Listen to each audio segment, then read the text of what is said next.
আসসালামু আলাইকুম ওয়া রাহমাতুল্লাহি ওয়া বারাকাতুহু। যারা বিক্ষিপ্ত হয়ে ডানে দাঁড়িয়ে আছেন, দাঁড়িয়ে আছো যুবক ভাইরা, যারা মাঝখানে বসতে হবে। যশোরের সন্তান এবং খুলনার সন্তান আমরা, অভদ্র ঘরের সন্তান নই, ভদ্র ঘরের সন্তান আমরা। লাস্টবার বললাম তোমাদেরকে ওখানে বসতে হবে ভাইরা। তাফসীর মাহফিলে দাঁড়িয়ে থাকার জন্য তোমরা আসো নাই, বাদাম ভাজা খাওয়ার মাহফিল এটা নয়। ওখানে বসতে হবে সবাইকে, সবাইকে। কলিজা তোমরা আমার ভালোবাসা, you are my strength, please go there. সবাই কলিজার ভাইরা ওখানে যাও।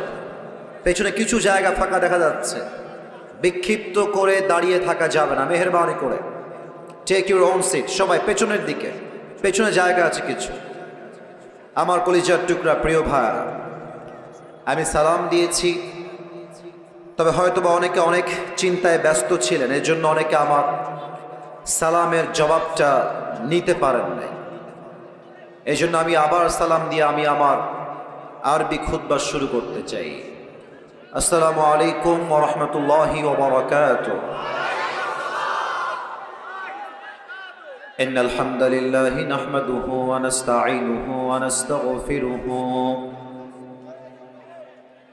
ونؤمن به ونتوكل عليه ونعوذ بالله من شرور أنفسنا ومن سيئات أعمالنا من يهده الله فلا مضل له ومن يضلله فلا هادي له فلن تجد له وليا مرشدا ونشهد أن لا إله إلا الله وحده لا شريك له هو الذي لا ضد له ولا ند له لا مثل له ولا مثيل له ولا كفيل له لا شبه له ولا شبيه له ولا ولد له ولا والد له وهو الواحد الفرد الصمد لم يلد ولم يولد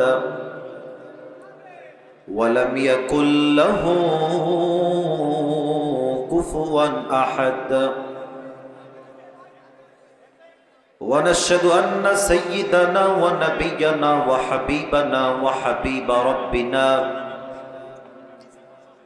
وطبيبنا وطبيب أرواحنا محمدا عبد الله ورسوله أرسله بالحق بشيرا ونذيرا وداعيا إلى الله بإذنه وسراجا وقمرا منيرا أما بعد فأعوذ بالله من الشيطان الرجيم بسم الله الرحمن الرحيم وللآخرة خير لك من الأولى وقال تعالى في كلامه المجيد كأنهم يوم يرونها لم يلبثوا إلا عشية أو ضحاها وقال تعالى في كلامه المجيد وقال الذين كفروا أئذا كنا ترابا وآباؤنا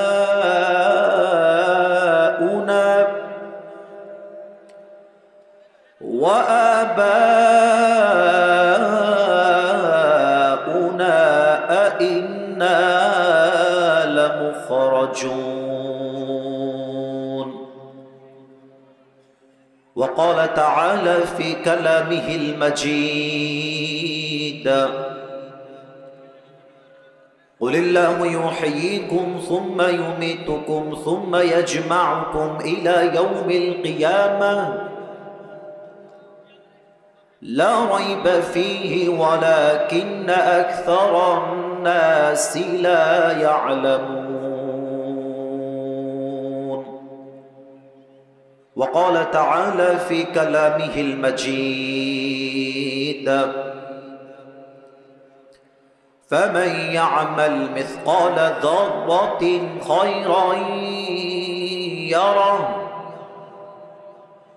ومن يعمل مثقال ذرة شرا يره. وقال تعالى في كلامه المجيد فأما من ثقلت موازينه فهو في عيشة راضية وأما من خفت موازينه فأمه هاوية. وقال تعالى في كلامه المجيد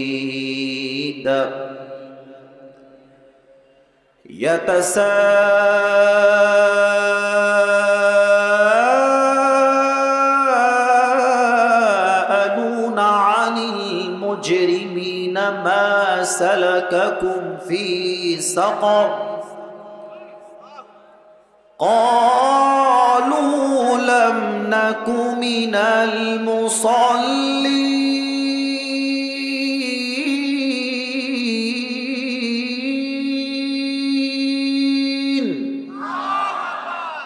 وقال تعالى في كلامه المجيد فريق في الجنة وفريق في السعير.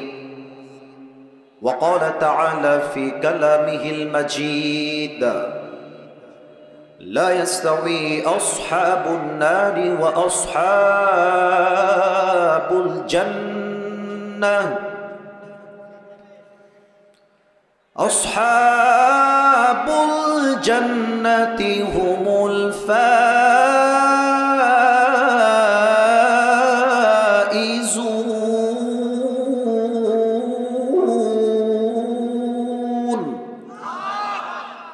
وقال تعالى في كلامه المجيد إنما يوفى الصابرون أجرهم بغير حساب. وقال رسول الله صلى الله عليه وسلم تركت فيكم أمرين لن تضلوا ما تمسكتم بهما كتاب الله وسنة رسوله أو كما قال عليه الصلاة والسلام إن الله وملائكته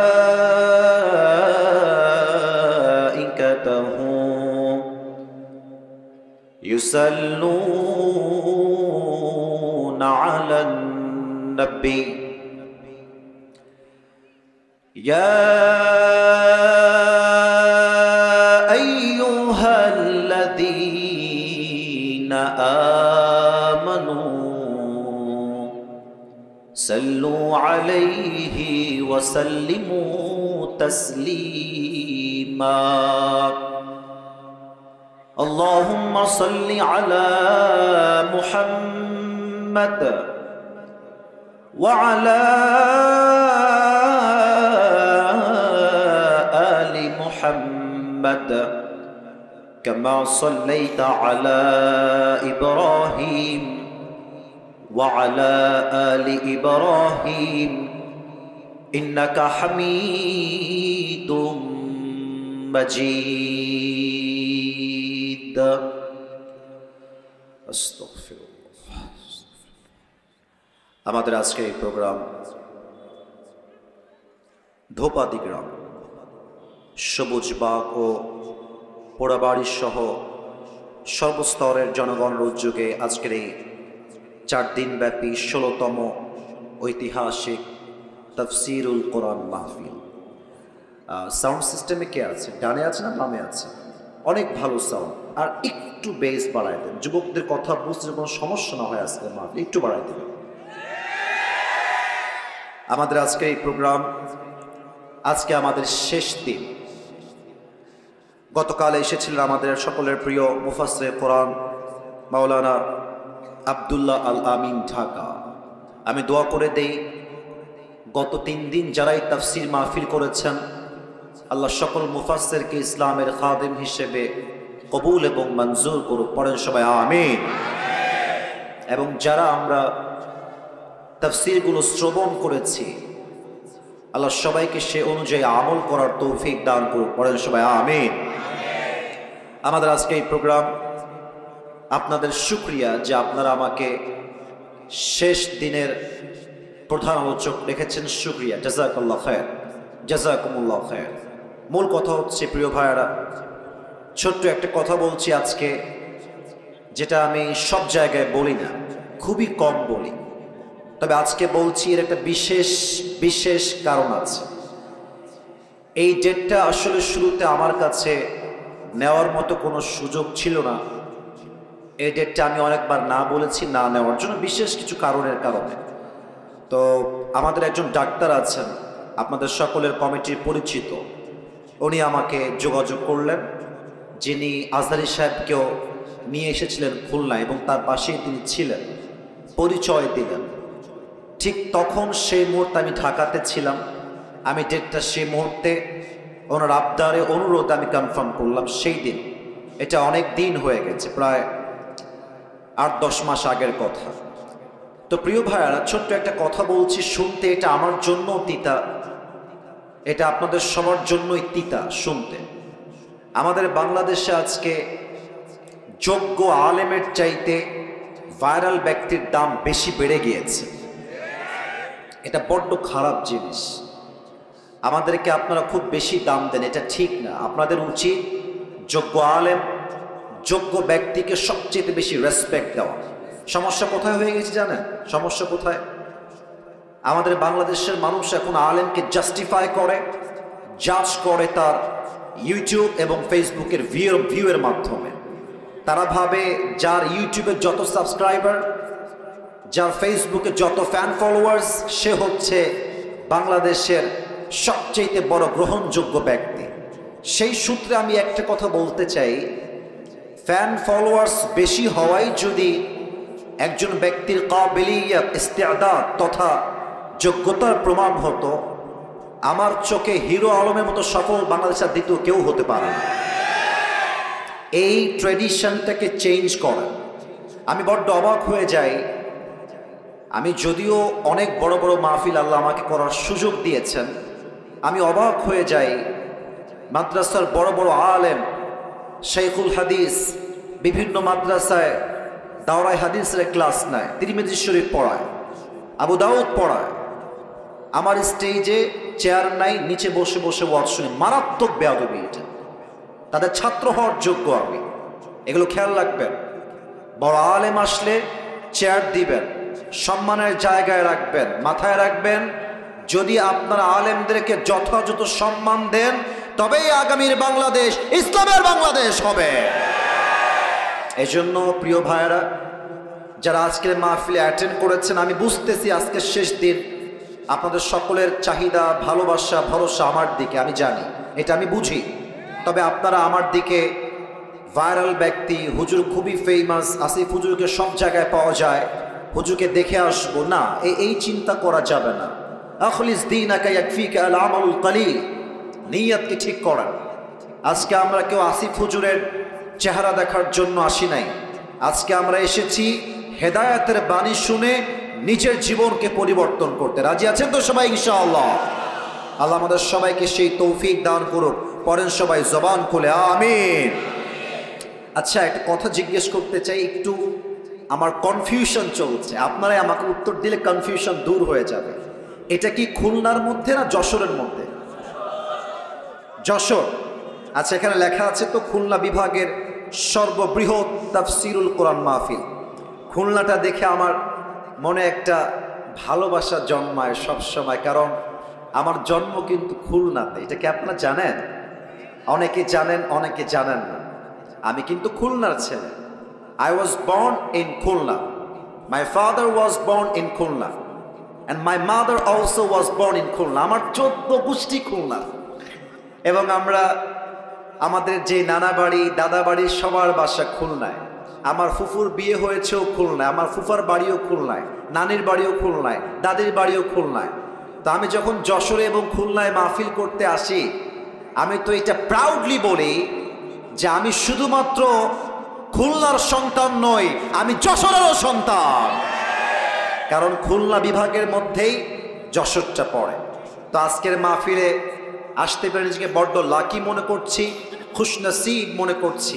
আল্লাহ আমার জবান দিয়ে এমন কিছু কথা বলার তৌফিক দান করুক, যে কথা আপনার জন্য, যে কথা আমার জন্য, যে কথা আমার মায়ের জন্য, যে কথা আমার বোনের জন্য হেদায়েতের ওয়াসিলা হবে। বলেন সবাই আমিন।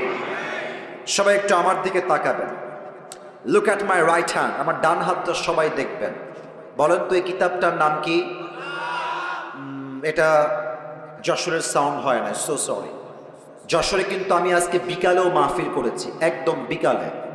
ঠিক এরকমই মানুষ ছিল মাশাআল্লাহ। আমি একটা কথা বলতে চাই, যশোরের সন্তান আমরা কাপুরুষের সন্তান নই, আমরা সবাই বীর পুরুষের সন্তান। আওয়াজ দিবেন সিংহের মতো গর্জন দিয়ে। আপনারা কি ভয়টাই পান না? আবার আসতে বললেন, ভয়টাই পান নাকি আপনারা কেউ? আমরা আগে তাফসির মাহফিল করতাম, আলোচক কোরআন থেকে তাফসির পেশ করছেন, হঠাৎ করে কোনো একটা পাতি নেতা এসে ঠাস করে, তো ঠিক না। কোনো বাপের বেটা যদি আজকে থাকেন এই মাহফিলে, আসেন, ওয়েলকাম, আসেন আসেন আসেন আসেন আসেন আসেন।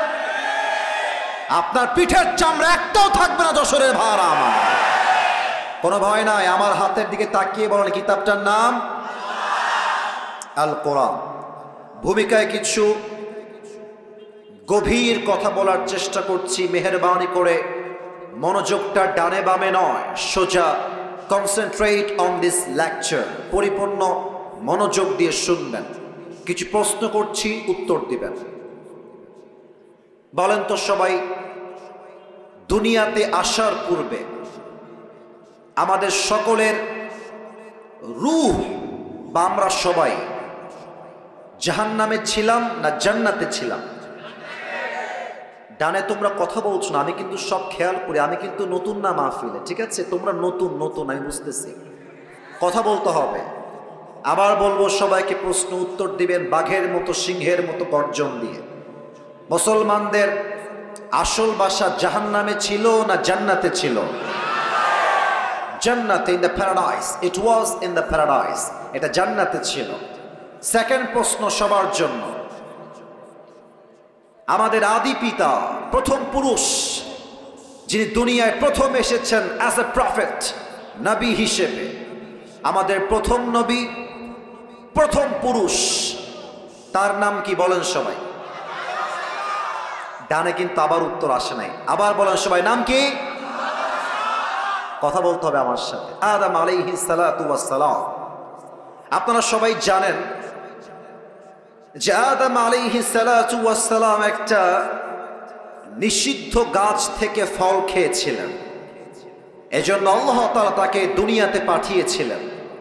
তো উনি যখন নিষিদ্ধ গাছ থেকে ফল খেলেন, উনি চাইলে নিজের ভুলকে ঢাকার জন্য একটা আর্গুমেন্ট করতে পারতেন।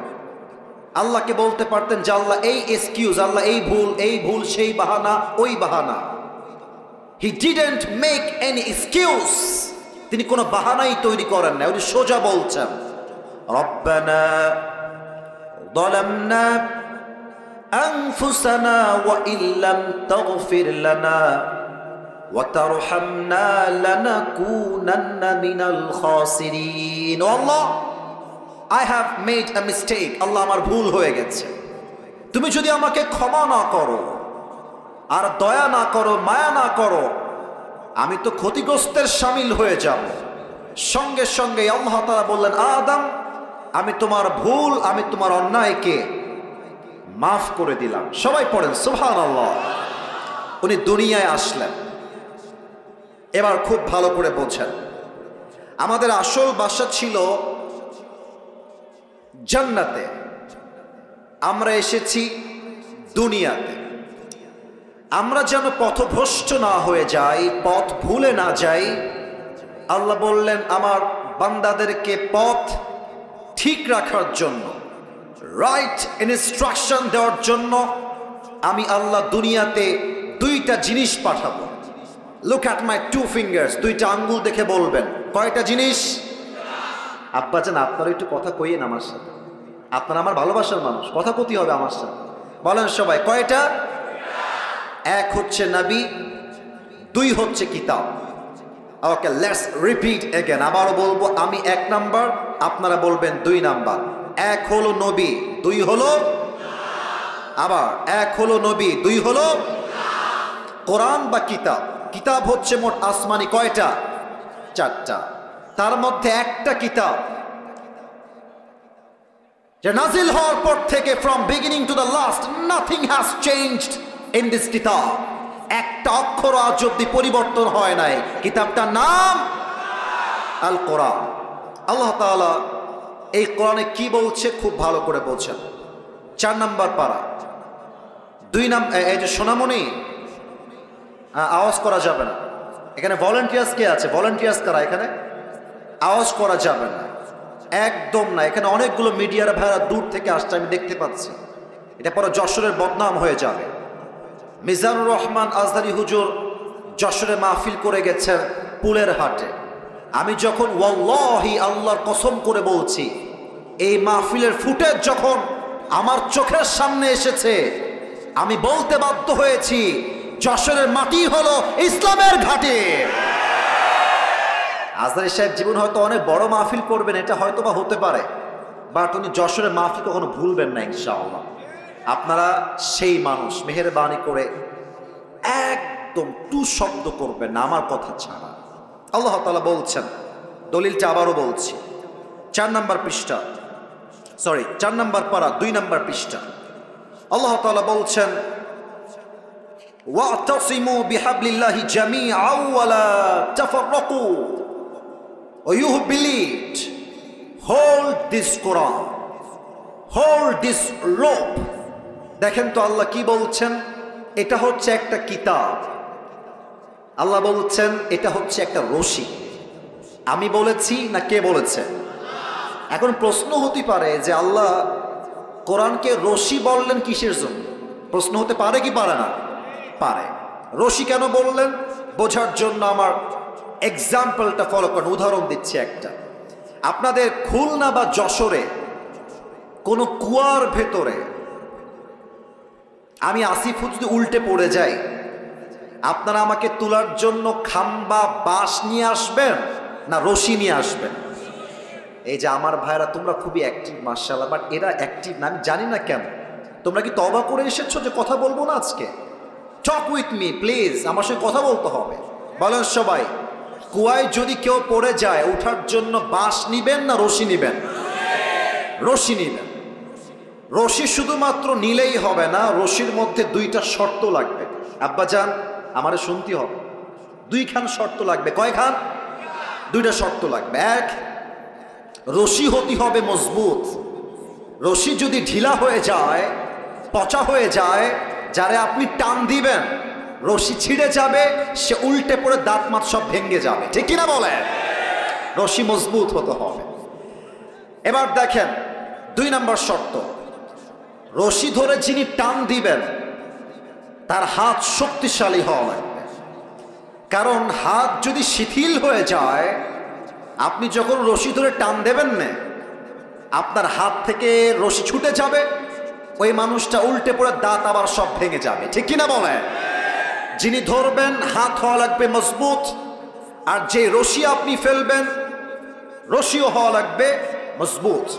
এবার আসুন এক্সাম্পল দিই। আমাদের আসল বাসা ছিল জান্নাতে। বলেন সবাই কোথায়? আমি উত্তর না পেলে সামনে আগাবো না। আমাদের আসল বাসা কোথায় ছিল? জান্নাত থেকে আমরা দুনিয়া নামক একটা কুয়ায় পড়ে গেছি। আল্লাহ বলছে, ও বান্দা তোমার উঠানোর জন্যই আমি আল্লাহটা রশি ফেললাম। ওয়াতাসিমু, শক্ত করে ধরো। সে রশিটা হচ্ছে আল কোরআন। এবার আমার উত্তর দেন, আল্লাহর এই জমিনে এই কোরআনটার মতো শক্তিশালী রশি সেকেন্ড আর কোনো কিছু কি হতে পারে? এবার আসুন সেকেন্ড প্রশ্ন। রশি তো মজবুত হয়ে গেল, এবং এই রশির মূল গোড়ায় যার হাত, সেটা হচ্ছে আল্লাহ তাআলার কুদরতি হাত। আল্লাহ নিজেই রশির গোড়ায় হাত দিয়ে ধরে আছেন। এবার আমাকে বলেন, আল্লাহর কুদরতি হাতের মতো শক্তিশালী হাত কোন নেতার হতে পারে? কোন মন্ত্রীর হতে পারে? কোন প্রধানমন্ত্রীর হতে পারে? আল্লাহ বলছে, বান্দা তোমরা কুয়ায় পড়ে গেছো, আমি আল্লাহ রশি ফেলেছি, ধরো, শক্ত করে ধরো। এই রশিকে ধরতে গিয়ে কে আহলে হাদিস, কে জামাত ইসলাম, কে চরমনায়, কে কওমি, কে আলিয়া, কে বিএনপি, কে জাতীয় পার্টি, কে চরমনায়, কে সরসিনা, দেখার টাইম নাই। আমার প্রথম পরিচয়, আমি মুসলমান ঘরের সন্তান। দল মত নির্বিশেষে কোরআনটাকে শক্ত করে ধরো। যদি তুমি ধরতে পারো তবে তোমার কি হবে? তুমি যে তোমার জান্নাতের বাসার থেকে হারিয়ে দুনিয়া নামক কুয়ায় পড়ে গিয়েছিলে, আমি আল্লাহ এমন একটা টান দিব, সবাই মিলে ধরো, আমি আল্লাহ তোমাদের সবাইকে আবার সেই হারানো বাসা জান্নাতে ফিরায় দিব। সুবহানাল্লাহ। আজকে এই কোরআন থেকে তাফসীর হবে। তবে আমার যেটা পার্সোনাল পয়েন্ট অফ ভিউ, যেটা আমি দেখতে পাচ্ছি আজকের এই মাহফিলে সর্বস্তরের লোক এসেছে। তবে আমার বিশ্বাস যত মানুষ আজকে অ্যাজ এ অডিয়েন্স এসেছে, আমার ভুল না হলে আমি বলতে চাই ৮০% বেশি কলিজার টুকরা যুবক ভাই আজকের মাহফিলে এসেছে। আল্লাহ এদের সবাইকে কবুল করো, পরের সবাই আমিন। আপনাদের বউ আছে কার কার? একটু হাত তুলে তো। বউ আছে? আচ্ছা, বউ আছে আপনাদের, মাশাআল্লাহ। মুরব্বীরাও হাত তুলেছে, মাশাআল্লাহ। হাত নামান ভাই, হাত নামান। আর আপনাকে বউ নাই কার কার? তারা একটু হাত তুলেন দি ভাই। ইন্না লিল্লাহি ওয়া ইন্না ইলাইহি রাজিউন। আপনার কারো বউ নাই ভাই? সত্যি না মিথ্যা? আমি বিশ্বাস করি না। আল্লাহ যাদের বউ নাই সবাইকে দিনদার নেককার বউ দিয়ে দিক, পড়েন সবাই আমিন।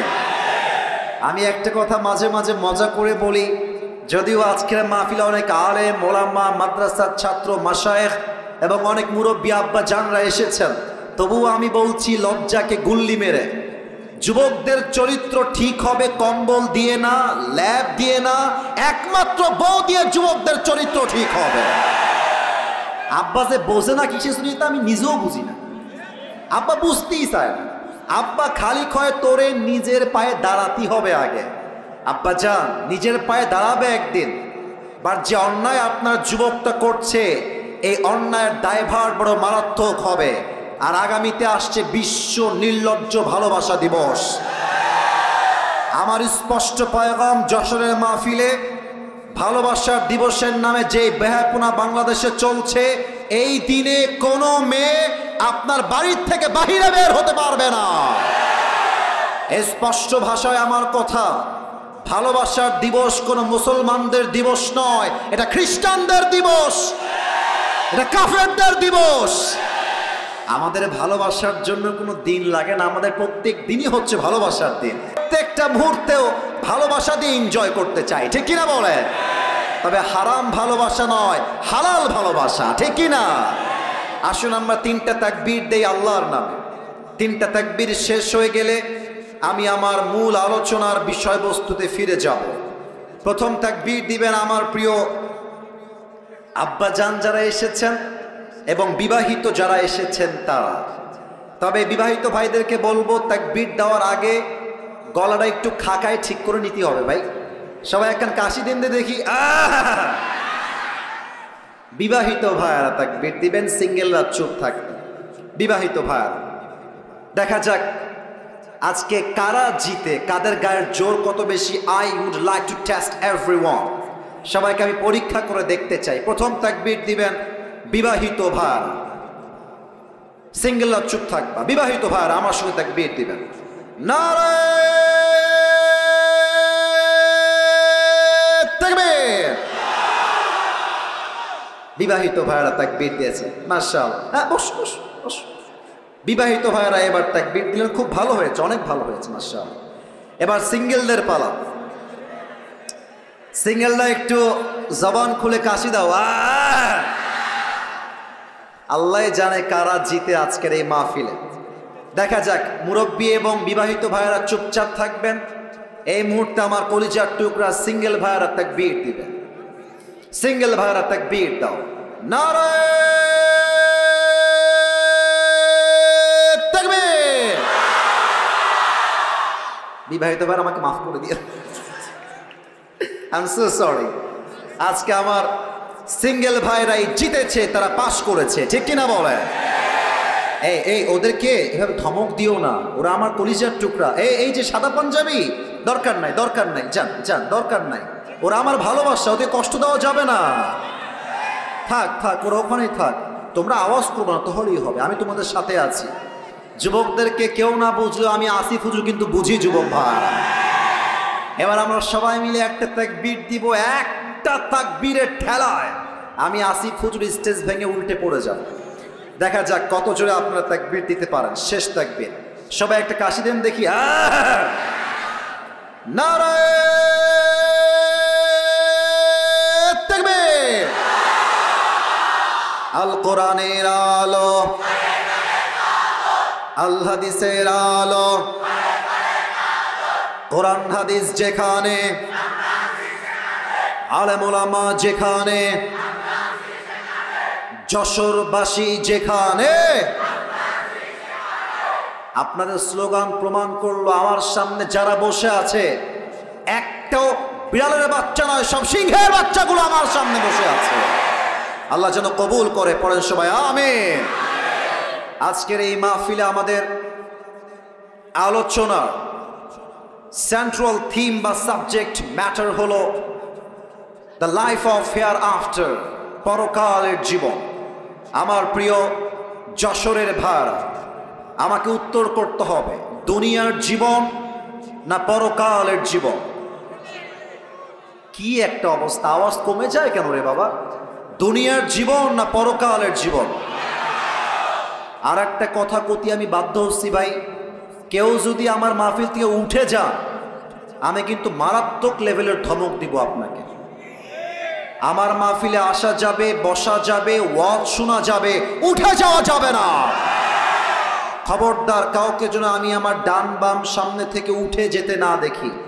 আর যদি তোমার পাশ থেকে উঠে যায়, ভদ্রতার সাথে লুঙ্গিটা টান দিয়ে ধরে বসায় দিবা, তবে লুঙ্গি যেন খুলে না যায়, খুলে না যায়। আচ্ছা, এবার আমরা শুরু করছি। কোনো আউল ফাউল কথা নয়, কোরআন থেকে হাদিস থেকে আমি প্রত্যেকটা কথা I will try my best level by mentioning the reference. যতটুকু পারা যায় প্রত্যেকটা কথার দলিল দিয়ে কথা বলবো। আমি আমার আলোচনা শুরু করছি। বলুন সবাই, আলোচনার মূল বিষয়বস্তু দুনিয়ার জীবন না পরকালের জীবন? পরকালের জীবন। এবার আমাকে সবাই উত্তর দিবেন। তিনটা প্রশ্নের উত্তর খুব বুঝে শুনে দিবেন, খুব বুঝে। এক, আজকে আমরা এ বিশাল বড় তাফসীর মাহফিলে সবাই অ্যাটেন্ড করেছি, আমরা সবাই জীবিত বসে আছি। বাসায় যে আবার আপনি জীবিত ফিরে যাবেন, do you have any guarantee about it? Do you have any guarantee about it? কোনো গ্যারান্টি নাই। কোরআন কি বলছে দেখেন। আল্লাহ রাব্বুল আলামিন বলছেন, বান্দা শোনো শোনো। এই ছেলে, একদম না না না, এই হাসি না, অলওয়েজ হাসি আমার পছন্দ না। তোমরা এখানে এসে টিকটক বানাও, উল্টাপাল্টা ভিডিও করে, এটা আমি জানি। এই মাহফিলে ওইসব করার জন্য আসা যাবে না। এটা কোরআনের মাহফিল, ভদ্রতা বজায় রেখে ওয়াজ শুনতে হবে। আর একটা চুল পরিমাণ শব্দ চাই না। ভালোবাসার জায়গা ভালোবাসা, ভদ্রতার জায়গায় ভদ্র, একদম ভদ্র বজায় রেখে বসে থাকবে। আল্লাহ রাব্বুল আলামিন বলছেন, লিকুল্লি উম্মাতিন আজাল, ইযা জাআ আজালুহুম ফালা ইস্তাখিরুনা সাআতাও ওয়ালা ইস্তাকদিমুন। আল্লাহ বলছেন প্রত্যেকটা মানুষের জন্য আমি আল্লাহ হায়াতের সময়সীমা বেঁধে দিয়েছি। সময় যখন শেষ হয়ে যাবে, মালাকুল মওতের মাধ্যমে দুনিয়ার থেকে উঠাই নিবে একজন। আওয়াজ দিয়ে বলেন সবাই, তিনি কে? এক নাম্বার, হায়াতের কোনো গ্যারান্টি নাই। দুই নাম্বার, এটা একটু বুঝে উত্তর দিতে হবে, বুঝে। Think before you answer of my question. একটু ভেবে উত্তর দিবেন, ঠাস করে উত্তর দিয়ে ফেলবেন। একটু বলেন তো, এইটা কি ইহকাল না পরকাল? এই যে ভয় পেয়ে গেছেন, আরে ভাই কথা বোঝা যায় তো, পরকাল না ইহকাল? এটা কি আখিরাতের জীবন চলছে না দুনিয়ার জীবন চলছে? এবার আমাকে উত্তর দিবেন। বলেন তো, as a Muslim what do you think about it? What's your personal point of view? আপনি কি ভাবেন? জাস্ট আমাকে বললেই হবে। আমার প্রিয় যশোরের ভাইরা, আমাকে জবান খুলে উত্তর দিবেন। আপনার চিন্তা আপনাকে কি বলছে? দুনিয়ার জীবন কি বেশি উত্তম না পরকালের জীবন বেশি উত্তম? পরকালের জীবনটা বেশি উত্তম। তার দলিল কি? দলিলটা শোনেন। 30 নম্বর পারা, সূরাতুদ দুহা, ঠিক 4 নম্বর আয়াত। আল্লাহ তাআলা বলছেন, ওয়ালাল আখিরাতু খায়রুল লাকা মিনাল উলা। ও আমার বান্দা, শোনো শোনো, দুনিয়ার চাকচিক্য দেখে পাগল হয়ে যেও না, মাতাল হয়ে যেও না, হতাশ হয়ে যেও না। মাথায় রাখবা, দুনিয়ার জীবনটা উত্তম জীবন নয়, বরং দুনিয়ার চাইতে আখিরাতের জীবনকে বেশি উত্তম করেছে একজন। তিনি কে? The life of hereafter is much more better than this worldly life. আল্লাহ তাআলা বলছেন, দুনিয়ার জীবনটাকে আমি আল্লাহ তাআলা বেটার লাইফ বানাই নাই, এটা উত্তম জীবন নয়, বরং দুনিয়ার চাইতে আখিরাতের জীবনটাকে আমি আল্লাহ তাআলা 1000 গুণ বেশি উত্তম করে বানিয়েছি। কোন সবাই সুবহানাল্লাহ। এবার সবাই আমাকে একবার দেখেন। আমাকে দেখার জন্য দেখতে বলছি না, একটা প্রশ্ন করব তাই দেখতে বলছি। আচ্ছা, আপনারা তো আমাকে মনে হয় মানে ফেসবুক ইউটিউবে তো আগে দেখেছেন নাকি? মানে আমার চেহারা আপনার আগের থেকে চিনেন। কথা কি ভুল বললাম না ঠিক বললাম? আচ্ছা, হয়তোবা আপনারা ফেসবুকে দেখেছেন, বাট আমাকে হয়তোবা সরাসরি আজকে অনেকেই প্রথমবার দেখলেন। আমাকে একটু বলবেন, আমার দিকে তাকিয়ে, আমার দাড়ি, আমার হাইট, আমার চেহারা দেখে, এটা হাসির কোনো প্রশ্ন না, এটা কোরআনের সঙ্গে রিলেটেড। আমি একটা আয়াত বলবো, তার জন্য এই পয়েন্টটা টেনে নিয়ে আসলাম। আমাকে দেখে আনুমানিক আপনাদের কত বয়স মনে হচ্ছে? আনুমানিক একটা বলেন তো, আনুমানিক 25-26। আর কোনো মতামত আছে? 28। আচ্ছা, মতামত অনেকটাই। 18 কে কয় রে বেটা? আচ্ছা, এখানে কোনো মুরব্বী আব্বাজান বামে অথবা সামনে এমন কেউ কি আছেন যার বয়স 50+, 50-এর বেশি? কার বয়স 50+? একটু ডান হাত তুলবেন আব্বাজান, বেয়াদবি নিবেন না। আব্বাজান 1 2 3, মাশাআল্লাহ, দেয়ার আর লট অফ পিপল, মাশাআল্লাহ, হাত নামান, হাত নামান। এবার আমাকে উত্তর দেন, এটা আমি কোরআন থেকে রেফারেন্স দিব এই মুহূর্তে, বুঝে উত্তর দেন। দুনিয়ার জীবনটা কি বেশি লম্বা না আখিরাতের জীবন বেশি লম্বা? তোমরা বামের ভাইরা আমার কলিজা, তোমরা, ওরা আমার সঙ্গে কথা বলছে না, আমি জানি না কেন কথা বলছো না। তোমরা তোমাদের শত্রু না, হয়তোবা আমি তোমাদের কাছে অনেক ঘৃণার পাত্র হতে পারি, তুমি হয়তো আমার হেটার্স হতে পারো, বাট কথা বলো, কথা বলো। দুনিয়ার জীবনটা বেশি লম্বা না আখিরাতের জীবন বেশি লম্বা? কোরআনে আল্লাহ তাআলা বলছেন 4 নম্বর পৃষ্ঠা 30 নম্বর পারার সূরাতুন নাজিআতের সর্বশেষ 46 নম্বর আয়াত। আল্লাহ কি বলছে ভালো করে বোঝার চেষ্টা করবেন আমার প্রিয় যশোরের ভাইরা। আল্লাহ রাব্বুল আলামিন বলছেন, কান্নাহুম ইয়াওমা ইয়ারাউনাহা লাম ইয়ালবাথু ইল্লা আশিয়াতান আও দুহাহা। আল্লাহ বলছে, বান্দা শোনো শোনো, পরকালের জীবনটা কত বিশাল লম্বা হবে আমার থেকে শুনে নাও। 80 বছরের মুরব্বী আব্বাজান যেই দিন ইন্তেকাল করবেন,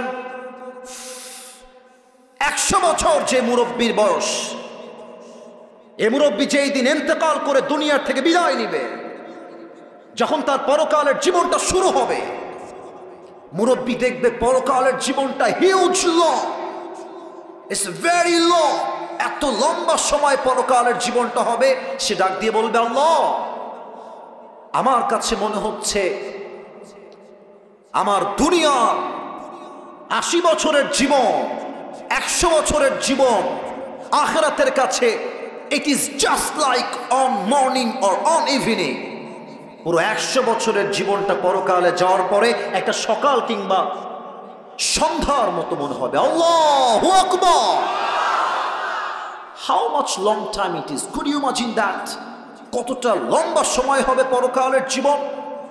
এটাই হচ্ছে আজকে আমাদের আলোচনার মূল বিষয়বস্তু। কমিটিকে ধন্যবাদ জানাই। যশোরে আমি প্রায় 4 বছর যাবৎ মাহফিল করেছি, বাট এতটা দায়িত্বশীল কমিটি আমি আমার লাইফে সেকেন্ড টাইম দেখার সুযোগ হবে কিনা জানি না, বাট আগে কখনো দেখি নাই। কারণ হলো আজকে যশোরের মাহফিল এটাই প্রথম যেখানে আমাকে 9টা 20-এ উঠিয়ে দেওয়া হয়েছে। এটার জন্য আমি বড্ড খুশনসিব। কারণ হলো 9টা 20-এ শুরু হয়েছে, 1টা 11টার মধ্যে শেষ হয়ে যাবে। আমরা বাসায় গিয়ে ঘুমাবো, তাহাজ্জুদটাও পড়বো, ফজরটাও জামাতে আদায় করব, ঠিক কিনা বলে? আমরা চাই এমন কমিটি প্রত্যেকটা জেলায় জেলায় হোক, যা কথায় এক কাজেও এক, ঠিক কিনা বলে? আমি সবাইকে একটা আবদার রাখবো, এই মুহূর্তে সকলের চোখটা ফর 5 সেকেন্ডস, 5 সেকেন্ডের জন্য একটু বন্ধ করতে হবে। কেন বন্ধ করতে হবে? Let me explain first. আমি একটু ব্যাখ্যা দিচ্ছি কেন বন্ধ করবেন। দেখেন, আমি আসিফ হুজুরের ইলম আমল কোনো কিছুই ভালো না। আমি কোনো যোগ্যতাই রাখি না এই চেয়ারে বসা। আমার স্টেজে অনেক মান্যগণ্য ব্যক্তি এমন আছেন যারা আমার চাইতে 1000 কোটি গুণ বেশি কোয়ালিফাইড, মোর কোয়ালিফাইড দ্যান মি, এটা আমি বিশ্বাস করি। তবে যেহেতু আব্বা আম্মার দোয়া আমার সাথে আছে, আল্লাহ আমি অধমকে এই সম্মানের চেয়ারে আজকে বসিয়েছেন। আমি খুব বেশি ইলম রাখি না, তবে যতটুকু বলবো from my capacity, from my level of capability, আমার যে সাধ্য আছে স্পষ্ট ভাষায় কথা বলব। আমি আমার আজকে পুরো ওয়াজের 5টা ভূমিকা দিচ্ছি, শুনে না। 5টা ভূমিকা যে শুনবেন সে ওয়াজের 30% এমনিতেই বুঝে যাবেন। বলেন তো সবাই, পুরো ওয়াজের ভূমিকা কয়টা? ডানে আবার কথা বলেন নাই, বলেন সবাই কয়টা? 5টা। প্রথমে আমরা জানব পরকালের জীবনটা আসলে শুরু হবে কেমন করে। মৃত্যু যে আসবে, এই মৃত্যুটা আসবে কেমন করে? মালাকুল মওত আমাদের রূহটা কবজ করবে কেমনে? এখানে 2টা ভাগ হবে। 1, নামাজি বান্দার মরণ, 2 হচ্ছে বেনামাজি বান্দার মরণ। এটা হচ্ছে প্রথম অংশ আমার ওয়াজের। সেকেন্ড চ্যাপ্টার হচ্ছে আজীবন শুনেছি কবর, কবর, কবর, কবর, কবর, লাইফ অফ গ্রেভ, কবরের জীবন। আজকে আমরা জানবো কবরে লাশটা দাফন হওয়ার পরে কবরের প্রথম রাতটা আমাদের কেমন হবে, ফেরেশতা এসে কি করবে, এটা আমরা সেকেন্ড পার্টে জানব। এবং সর্বশেষ আমরা আরো 3টি বিষয়কে হাইলাইট করব কোরআন থেকে, হাদিস থেকে, উইথ রেফারেন্স, দলিল দিয়ে। 1, আফটার ডেথ, মৃত্যুর পরে আমরা সবাই জানি দেয়ার ইজ অ্যানাদার লাইফ, আর একটা জীবন আছে। তো মৃত্যুর পরে আল্লাহ তাআলা সবাইকে আবার জীবিত করবেন কেমন করে, এটা আমরা জানব। সেকেন্ডলি আমরা জানব, আজীবন শুনেছি কিয়ামত, কিয়ামত, কিয়ামত। সেকেন্ড চ্যাপ্টারে আমরা জানবো এই কিয়ামতটা শুরু হবে কেমনে, হিসাব দিবসের হিসাব আল্লাহ নিবেন কেমন করে, এটা আমরা জানবো। এন্ড সর্বশেষ, ফাইনাল এন্ড লাস্ট, আমরা জানবো কিয়ামতের হিসাব দিবসের পরে there will be 2 categories of people, 2টা দল হবে। এক হচ্ছে বামপন্থী, আর এক হচ্ছে ডানপন্থী। আজকের ওয়াজে ডানপন্থী সাথে বামপন্থীরা ভালো, কারণ আপনারা কথা বলছেন না আমার সঙ্গে, এবার থেকে আর মিস দিবেন না। আপনারা আমার কলিজা, আপনারা আমার ভালোবাসার জায়গা। বলেন তো হিসাব দিবসের পরে কয়টা দল হবে? আবার বলেন সবাই, কয়টা? এক হচ্ছে বামপন্থী, আর এক হচ্ছে ডানপন্থী। ডানপন্থী হচ্ছে জান্নাতীরা, বামপন্থী হচ্ছে জাহান্নামী। আজকে আমরা জানবো মানুষ জান্নাতে যাবে কেন আর জাহান্নামে যাবে কেন। এই হচ্ছে মোট 5টা ভূমিকা। এবার সবাই, যদি আপনারা আমাকে ভালোবেসে থাকেন তবে এটা আমার আবদার, 5টা সেকেন্ডের জন্য সবাই চোখটা বন্ধ করে ফেলেন। সবাই এবার চোখ যদি বন্ধ হয়ে যায়, মাথাটা, যারা বসে আছেন বামে, যারা ডানে, যারা সামনে, পুট ইউর হেড ডাউন। সবাই মাথাটা একটু নিচু করেন। সবাই, আমি যা বলি কান দিয়ে নয়, দিল দিয়ে শোনেন।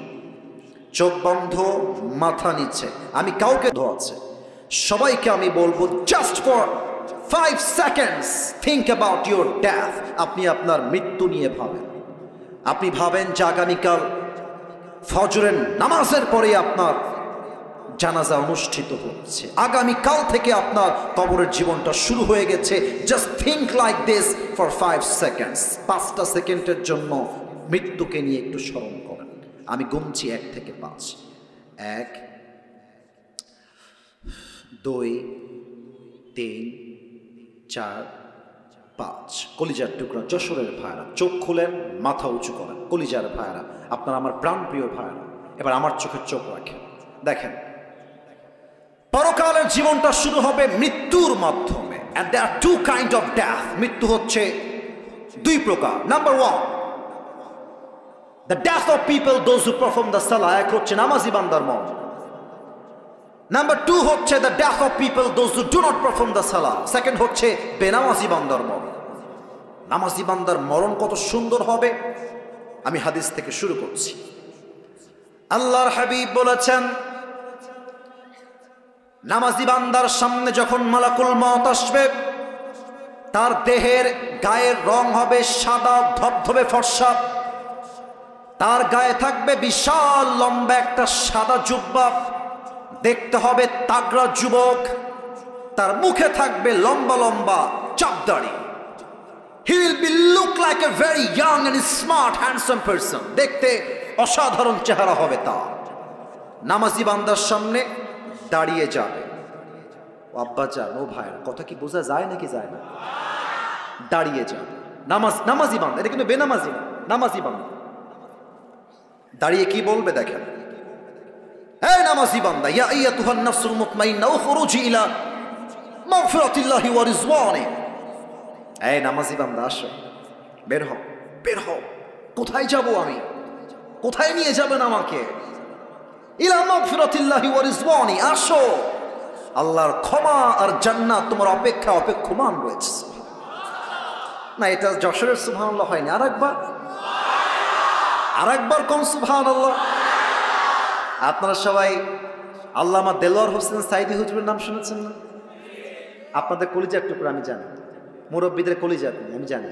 উনি খুলনায় মাহফিল করতেন প্রতি বছর।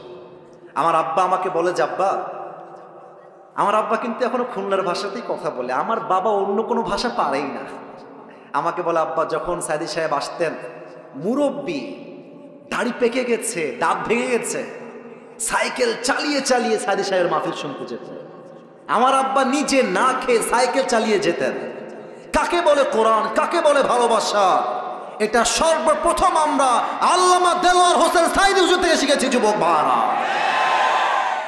উনি একটা কথা বলতেন যে তোমরা যদি অল্প কথায় বেশি ব্যবসা করতে চাও, অলওয়েজ খালি কইবা সুবহানাল্লাহ, আলহামদুলিল্লাহ, লা ইলাহা ইল্লাল্লাহ, আল্লাহু আকবার। যে যত জিকির করবে, জান্নাতে তার জন্য বিশাল লম্বা লম্বা গাছ তৈরি হয়ে যাবে, বিশাল লম্বা প্রাসাদ তৈরি হয়ে যাবে। সুবহানাল্লাহ। এই যে আপনার 2টা গাছের মালিক হয়ে গেলেন, আরেকবার পড়েন। 3টা গাছের মালিক হন, আরেকবার পড়েন সুবহানাল্লাহ। ইলা মাগফিরাতিল্লাহি ওয়া রিজওয়ানি। আসো, আল্লাহর জান্নাতের দিকে আসো, রুহটা বের হবে। আচ্ছা, আরেকটা হাদিস বলতে ভুলে গেছি। আমার হাতে এটা কি? জোরে কতি হবে, এটার নাম কি? টিস্যু। একটু দেখেন তো, এইটা ডানের ভাইয়ারা, বামের ভাইয়ারা, আমার আব্বা চানরা, এটা কি গোল না চারকোনা?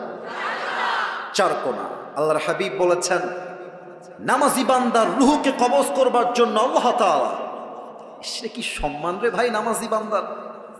নামাজি বান্দার রূহকে কবজ করবার জন্য আল্লাহ তাআলা কাফাম মিন নাকফানিল জান্নাহ ওয়া হানুত মিন হানুতিল জান্নাহ, জান্নাত থেকে একটা লাল রেশমি রুমালের চাদর নামাজি বান্দার রূহকে কবজ করে নিয়ে আসার জন্য জান্নাত থেকে আল্লাহ হাদিয়া হিসেবে পাঠিয়ে দিবে।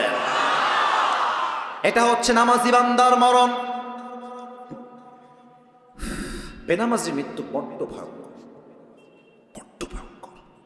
মানে এই হাদিসগুলো আমি যখন বলি তো এ দেখেন আমার গুজবাম হয়, we call it in English goosebump, আমার লোমগুলো দাঁড়িয়ে যায়। আর আমার অটোমেটিক নিজের ভেতরে আত্মাগুলো থরথর করে কাঁপে হাদিসগুলো শুনলে। বেনামাজি বান্দার সামনে যখন মালাকুল মওত আসবে, তার দেহের পুরো চামড়ার রং হবে নীলাভ বর্ণের চেহারা, দুইটা চোখ হবে লাল টকটকে চোখ। হাদিসে আসছে মালাকুল মওতের পা থাকবে জমিনে, হেড তথা মাথা থাকবে বিশাল লম্বা আকাশ বরাবর। বেনামাজি বান্দা যখন মালাকুল মওতের চেহারা প্রথমবার দেখবে, মালাকুল মওতের ভয়ঙ্কর চেহারা দেখার সঙ্গে সঙ্গে তার দেহের মধ্যে একটা কম্পন তৈরি হয়ে যাবে, থর থর থর থর থর থর করে কাঁপবে। আর মালাকুল মওত বেনামাজি যুবক, বেনামাজি মুরব্বী, বেনামাজি যুবক তার দিকে তাকিয়ে একটা ধমক দিবে। হাদিসে সে ধমকটাও আসছে, ইয়া আইয়াতুহান নাফসুল খাবিথা উখরুজি ইলা গাযাবিল্লাহ, এই বেনামাজি বের হয়ে আয়, আল্লাহর গজবের দিকে, জাহান্নামের দিকে বের হয়ে আয়। একটা ধমক খেয়ে বেনামাজি বান্দার রূহটা ভেতর থেকে চিড়ে ফেরে ডান দিকে বের হয়ে যাবে। একবার ডান দিকে দৌড় দিবে, আরেকবার বাম দিকে দৌড় দেবে, আরেকবার মালাকুল মওতকে দেখে পেছনের দিকে দৌড়ে পালিয়ে যাবে। যশোরের ভাইরা, আমার বাম হাত দেখেন, look at my left hand, বাম হাত দেখেন। আমি হাদিসটা আপনাকে প্র্যাকটিক্যালি বোঝাচ্ছি সেই দৃশ্যটা কেমন হবে সেই দিন বেনামাজির জন্য। মালাকুল মওত যখন দেখবে রূহটা আমার হাতে আসছে না, একবার বামে যায়, একবার ডানে যায়, একবার ব্যাক সাইডে পালিয়ে যায়, ঠিক সেই মুহূর্তে মালাকুল মওত তার বাম হাতটা জাস্ট লাইক দিস পজিশন বাম দিকে নিবে, আর পেছন থেকে মালাকুল মওত তার সমস্ত শক্তিকে এক করে বেনামাজি রূহের দিকে একটা থাবা দিবে। আর যখন রূহটা তার বুক থেকে এমনি টেনে হিচড়ে বের করবে, হাদিসে আসছে একটা জীবিত ছাগলকে যাবেহ না করে তার চামড়া যদি কেউ ব্লেড দিয়ে এমনি টেনে হিচড়ে ছিঁড়ে ফেলে, ওই ছাগলটার যে পরিমাণ কষ্ট হয় তার চাইতে কমসে কম 70 গুণ বেশি কষ্ট দিয়ে বেনামাজি রূহকে কবজ করা হবে। বলেন সবাই নাউজুবিল্লাহ।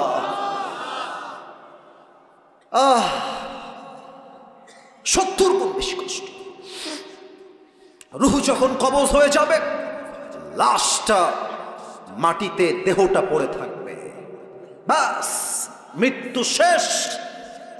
মসজিদের মাইকে এলান হয়ে যাবে, অমুক এলাকার মুরব্বী, অমুকের বাবা, অমুকের দাদা আর নাই, অমুকের আপন ভাই আর নাই, অমুকের মার নাই, বাস কবরের জীবনটা শুরু। এবার একটা প্রশ্ন করব সবাইকে, মেবি 95% আপ, 95% বেশি মানুষ উত্তরটা ভুল দিতে পারেন। সো প্লিজ আমি চাই এটা কমে আসুক, আমি চাই 100তে 100% সঠিক উত্তর আসুক। আলেম ওলামা যারা আছেন তারা বাদ দিয়ে উত্তর দিবেন, তারা তো অবশ্যই আমার চাইতে বেশি জানেন। খুব ভেবে উত্তর দেন তো দেখি, কবরে মোট প্রশ্ন হবে কয়টা? 4টা। মাশাআল্লাহ। কবরে মোট প্রশ্ন 3টা নয়, কবরে মোট প্রশ্ন হবে, আমার আঙ্গুল দেখে বলেন সবাই কয়টা? এত আস্তে আমার মন ভরবে না, সবাই বলেন কয়টা?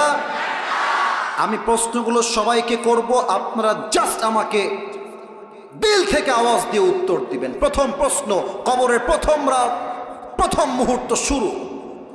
মালাকুল মওত রূহ কবজ করার পরে যখন আপনার লাশ কবরে দাফন হবে, 2 জন ফেরেশতা আসবে। এসেই প্রথম প্রশ্ন, মার রব্বুক, আপনাদের রবকে? আবার বলেন, আমাদের সবার রবকে? আল্লাহ আমার রব। বলেন না, আল্লাহ আমার রব। দমে দমে তনু মনে তারি অনুভব।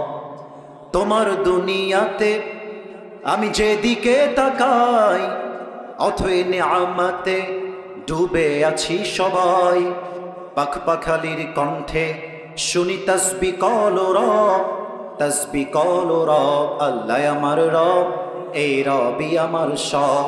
দমে দমে তনু মনে তারি অনুভব। রবকে 2 নম্বর প্রশ্ন, ওমান নবিয়্যুক আতারিফু হাযার রাজুল, তুমি কি মানুষটাকে চেনো? সবাই কিন্তু উত্তর করতে পারবে না। একটা প্রশ্ন করি, এটা আমার মুখে কি? এটার জন্য দেখতে প্রবলেম, তাই হটিয়েছি। এটার নাম কি? আচ্ছা, আপনারা আমাকে যতটুকু দেখলেন দাড়িতে, অনেকে দেখতে পাচ্ছেন ডানে বামে, সামনে কয়েকজন বাদ দিয়ে, বলেন তো আমাকে দাড়িতে আনস্মার্ট লাগতেছে না স্মার্ট লাগতেছে? ওরে ভাই, কতই হবে, আনস্মার্ট না স্মার্ট? অনেক মায়েরা এসেছেন, আমি দেখলাম, বোনেরাও আসছেন। আই এম সো সরি, আমি শুনলাম যে অনেক বেশি আসছে। অনেক মেয়ে দেখবেন যে দাড়ি দেখলে একটু চুলকায়, একটু চুলকায়, বলে যে আমার দাড়িগুলো পছন্দ হয়। আজীব একটা অবস্থা, আমি অবাক হয়ে যাই। আমার আব্বাজান, আপনারা রাগ করবেন না আমার কথায় আব্বাজান, এটা যুবকদেরকে বলতে হবে, এটা আমি বলতে বাধ্য হচ্ছি। অনেক মেয়েদের দেখবা দাড়িওয়ালা দিনদার পছন্দ হয় না, তাদের গাঞ্জাখোর খুব বেশি পছন্দ হয়। এরকম মেয়ে বাংলাদেশে বলেন তো সবাই আছে না নাই? তোমারে যদি কেউ কয় যে আপনারা আমার দাড়ির জন্য ভালো লাগতেছে না, তুমি কবা আপু একটু সাইডে আসতে হবে, 1 মিনিট কথা কবো আপনার সাথে, 1 মিনিট কথা কবো আপনার সাথে, একটু সাইডে আসেন। তো আপু যখন বলবে ভাই কি করবেন কম দি, আপনি বলবেন যে যেহেতু আপনার দাড়িওয়ালা পছন্দ হচ্ছে না, আমার মনে করছে কি জানেন, আপনার মতো মেয়ের জন্য বিটিএস এর হিজড়া ছাড়া পারফেক্ট কোনো অপশন আমার কাছে নেই। স্পষ্ট কথা, যে আমার দাড়ির জন্য আমাকে বিয়ে করতে চায় না, সে আমার বাড়ির বউ হওয়ার কোনো যোগ্যতাই রাখে না। যশোরের ভাই, এবার বলেন তো আমার নবীর মুখে লম্বা লম্বা চাপ দাড়ি ছিল কি ছিল না? নবীর মতো সুন্দর এই তল্লাটে দ্বিতীয় আর কেউ কি হতে পারে? চাঁদের চেয়ে সুন্দর তুমি, নবী আমার কমলিহিওয়ালা, দো জাহানের বাদশাহ তুমি, প্যারা নবী সাল্লে আলা। দো জাহানের বাদশাহ তুমি, প্যারা নবী সাল্লে আলা। চাঁদের চেয়ে সুন্দর তুমি, নবী আমার কমলিহিওয়ালা। সুবহানাল্লাহ পড়েন। তো আমরা একটা কথা বলতে চাই এই মুহূর্তে উচ্চ কণ্ঠে, আমাদের দাবি এইটা, এবং এই দাবিটা আমি পেশ করছি মিডিয়ার মাধ্যমে আমাদের বাংলাদেশের প্রধান উপদেষ্টা ডক্টর ইউনূস সাহেবের কাছে। আমরা আপনাকে ভালোবাসি, আমরা চাই যখন আপনি আছেন দেশটা আপনি চালান, তবে আপনি থাকা অবস্থায় সংসদে একটা আইন বাধ্যতামূলক পাশ করতে হবে। 90% মুসলমানের দেশে যদি কোনো নাস্তিক, কোনো ব্লগার আমার নবীর শানে একটা কটূক্তি করে, সংবিধানে আইন পাশ করতে হবে, নবীর বিরুদ্ধে যারাই বেয়াদবি করবে বাইতুল মুকাররমের সামনে ফাঁসির কাষ্ঠে ঝুলিয়ে হত্যার রায় পাশ করতে হবে। 2 হাত তুলে বলেছে তুমি।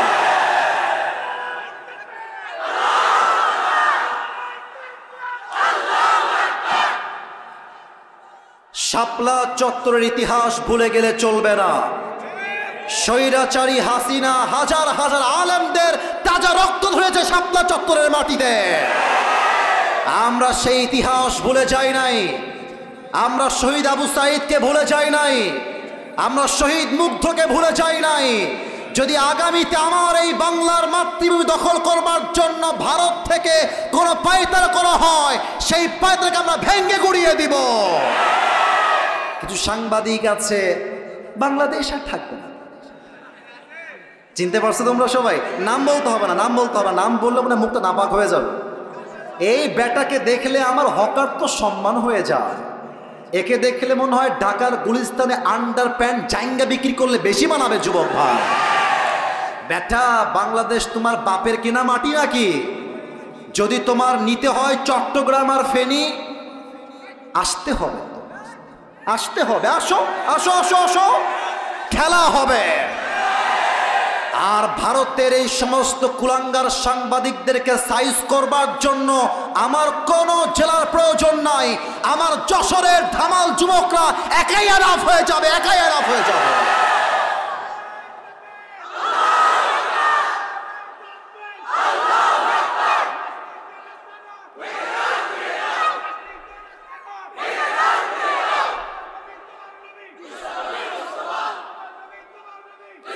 আল্লাহ স্লোগানকে কবুল করুক, আল্লাহ স্লোগানকে কবুল করুক। পড়েন সবাই আমিন।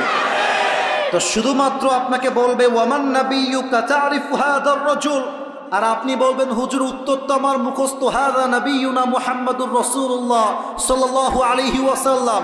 ভুল কথা। কবরের উত্তর জেহেন দিয়ে নয়, ব্রেন দিয়ে নয়, কবরের প্রত্যেকটা উত্তর হবে ঈমান থেকে, অন্তর থেকে। ঠিক কিনা বলেন? 3 নাম্বার প্রশ্ন হবে ওয়ামা দীনু, গৌরব করে বলবেন সবাই আমাদের ধর্মের নাম কি? আরেকবার কোন সবাই ধর্মের নাম কি?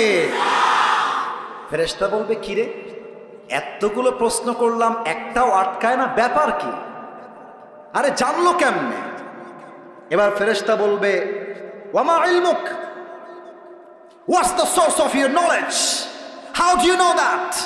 তুমি জানো কেমনে? এতগুলো উত্তর তোমার সামনে কেমনে সহজ হলো? তোমার জ্ঞানের উৎস কোথায়?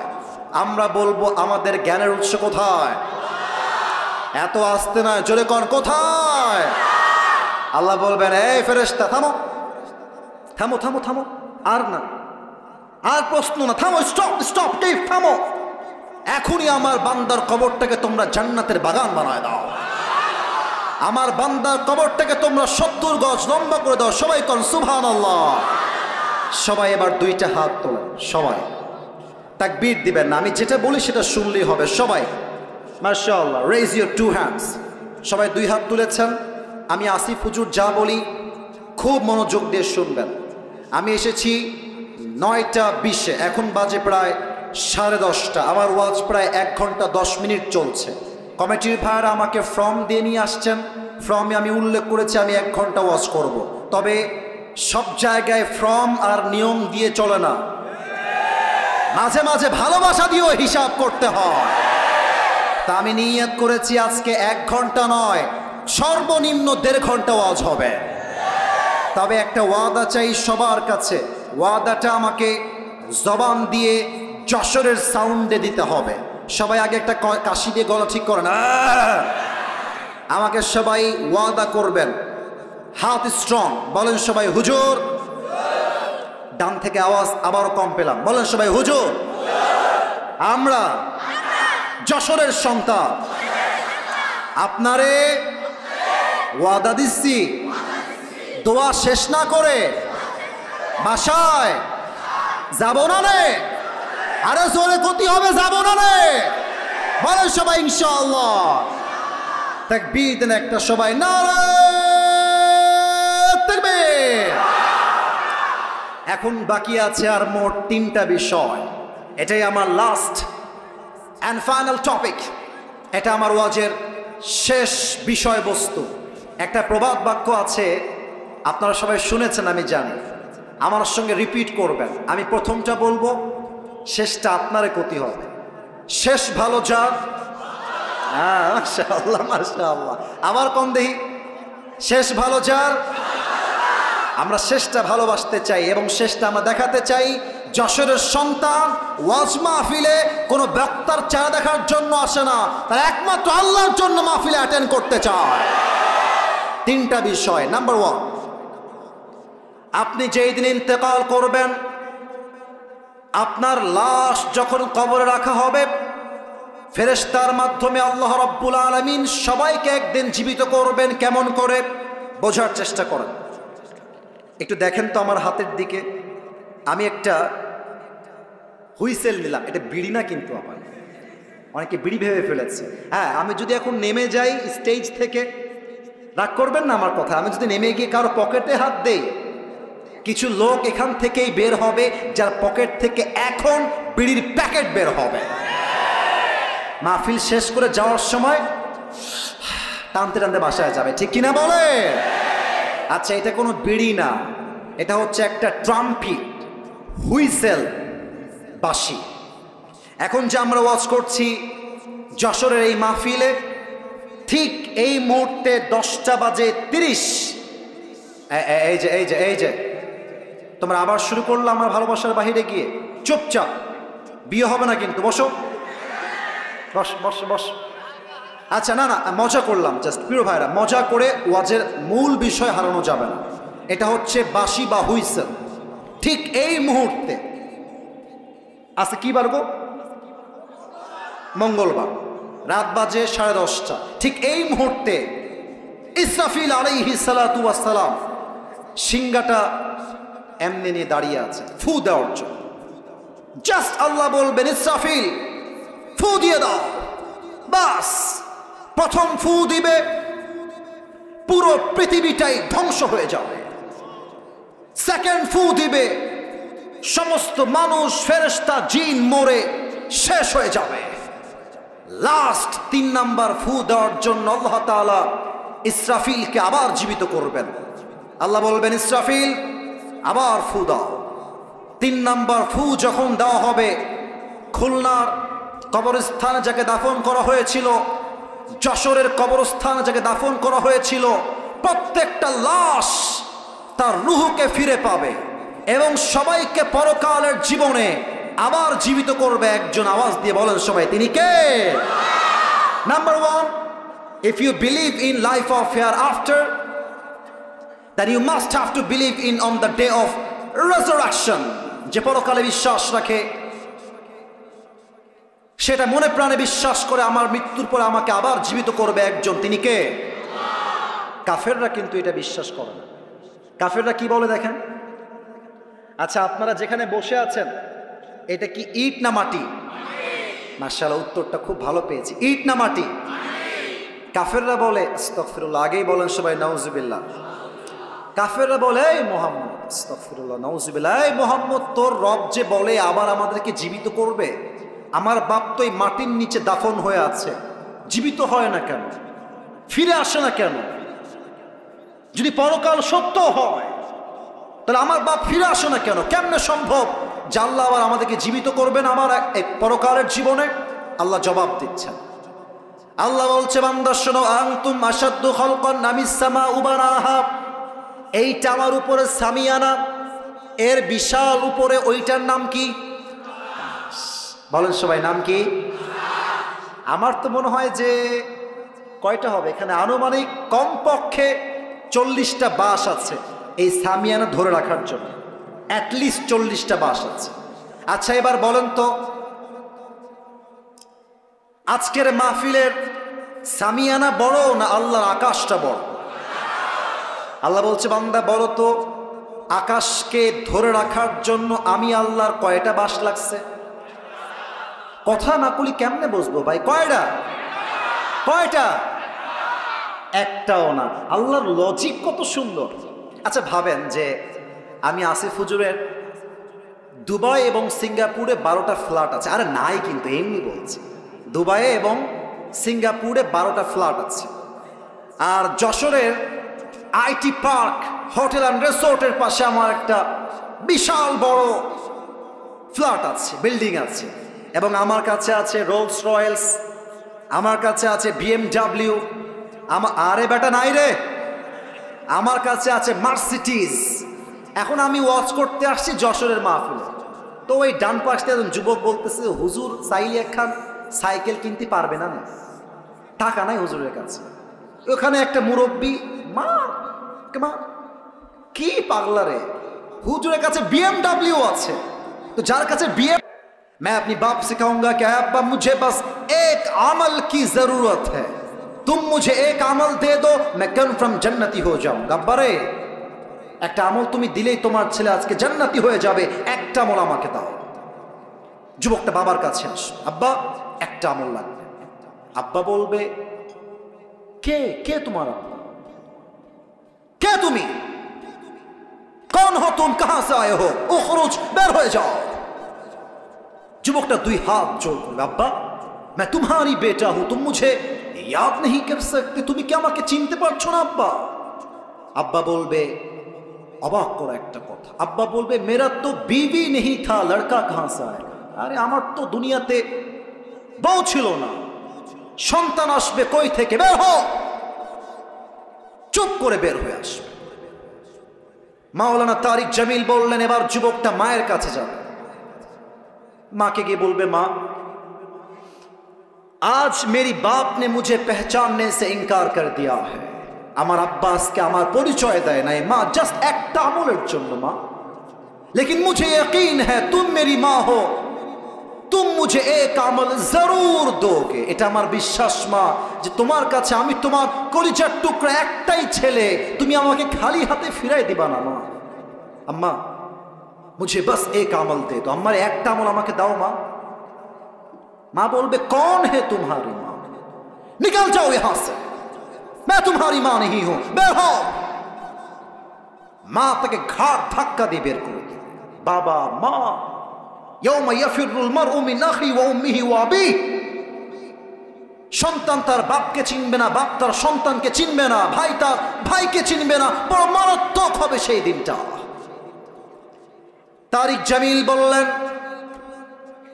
और युवक जखन देखबे बाप ने मुझे एक अमल नहीं दिया मेरी भाई ने मुझे एक अमल नहीं दिया मेरी माँ ने भी मुझे एक अमल नहीं दिया तो परेशान हो जाएगा हताश हो जाएगा तो उन्हें अभिनय करे बोझालें যদিও এটা আমি বোঝাইতে পারবো না আমার কাছে ওই স্পেসটা নাই ডান হাঁটু আর বাম হাঁটু যুবকটা উঠাবে উঠিয়ে এই বুক বরাবর নিয়ে আসবে আর দেখেন এবার দেখেন এই দুইটা হাত এমনে দিবে জাস্ট লাইক এ বেবি শিশুর মতো চুপ করে কান্না করবে মুখ ঢেকে লজ্জায়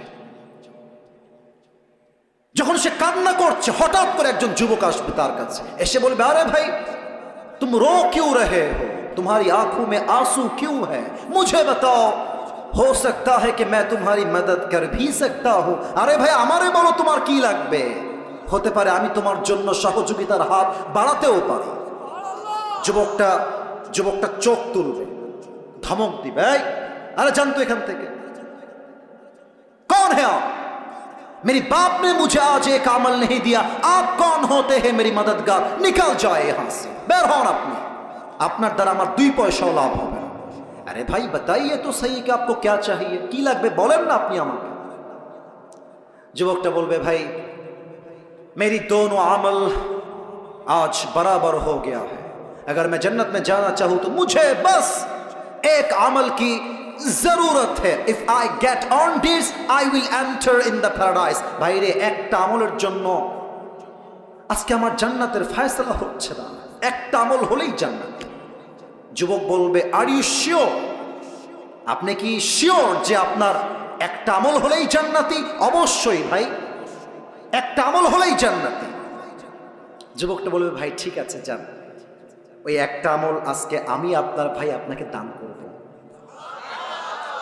এত আস্তে আমি সুবহানাল্লাহ আশা করি না জোরে বলেন সবাই সুবহানাল্লাহ আরেকবার কোন সবাই সুবহানাল্লাহ ওই যুবকটা এই কথা শুনে হা করে তাকায় থাকবে अरे भाई आप कौन है कहां से आए हैं मेरी बाप ने मुझे एक अमल नहीं दिया माँ ने नहीं दिया आप कौन होते हैं एक अमल देने वाला आप सच में देने वाले हैं আপনি কি সত্যি আমাকে দিবেন দেন দেন দেন একটা আমল নিয়ে সোজা আল্লাহর কাছে দৌড় দিবে আল্লাহকে বলবে আল্লাহ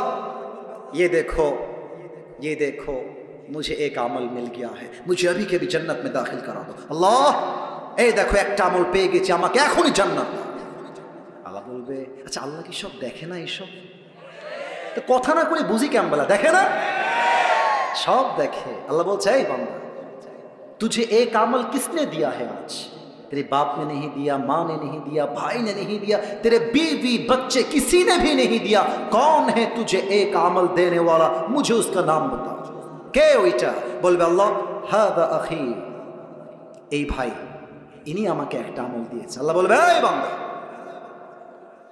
तूने एक अमल क्यों दिया अपनी भाई को अरे बाबा তুই একটা আমল কেন দিলি doesn't make any sense মাথা ঠিক আছে তো বাপ দেয়নি ভাই দেয়নি বউ দেয়নি তুই কেন দিলি বান্দা আমারে বল তো তুই কেন দিলি অবাক করা উত্তর দিবে সেই যুবকটা तारिक जमील बोललेन ওই যুবকটা ডাক দিয়ে বলবে আল্লাহ मैं तुम्हें क्या बताऊं मेरे पास अमल बस एक ही है अगर ये है तो भी मैं जहन्नमी हूं और अगर नहीं है तो भी मैं जहन्नमी हूं।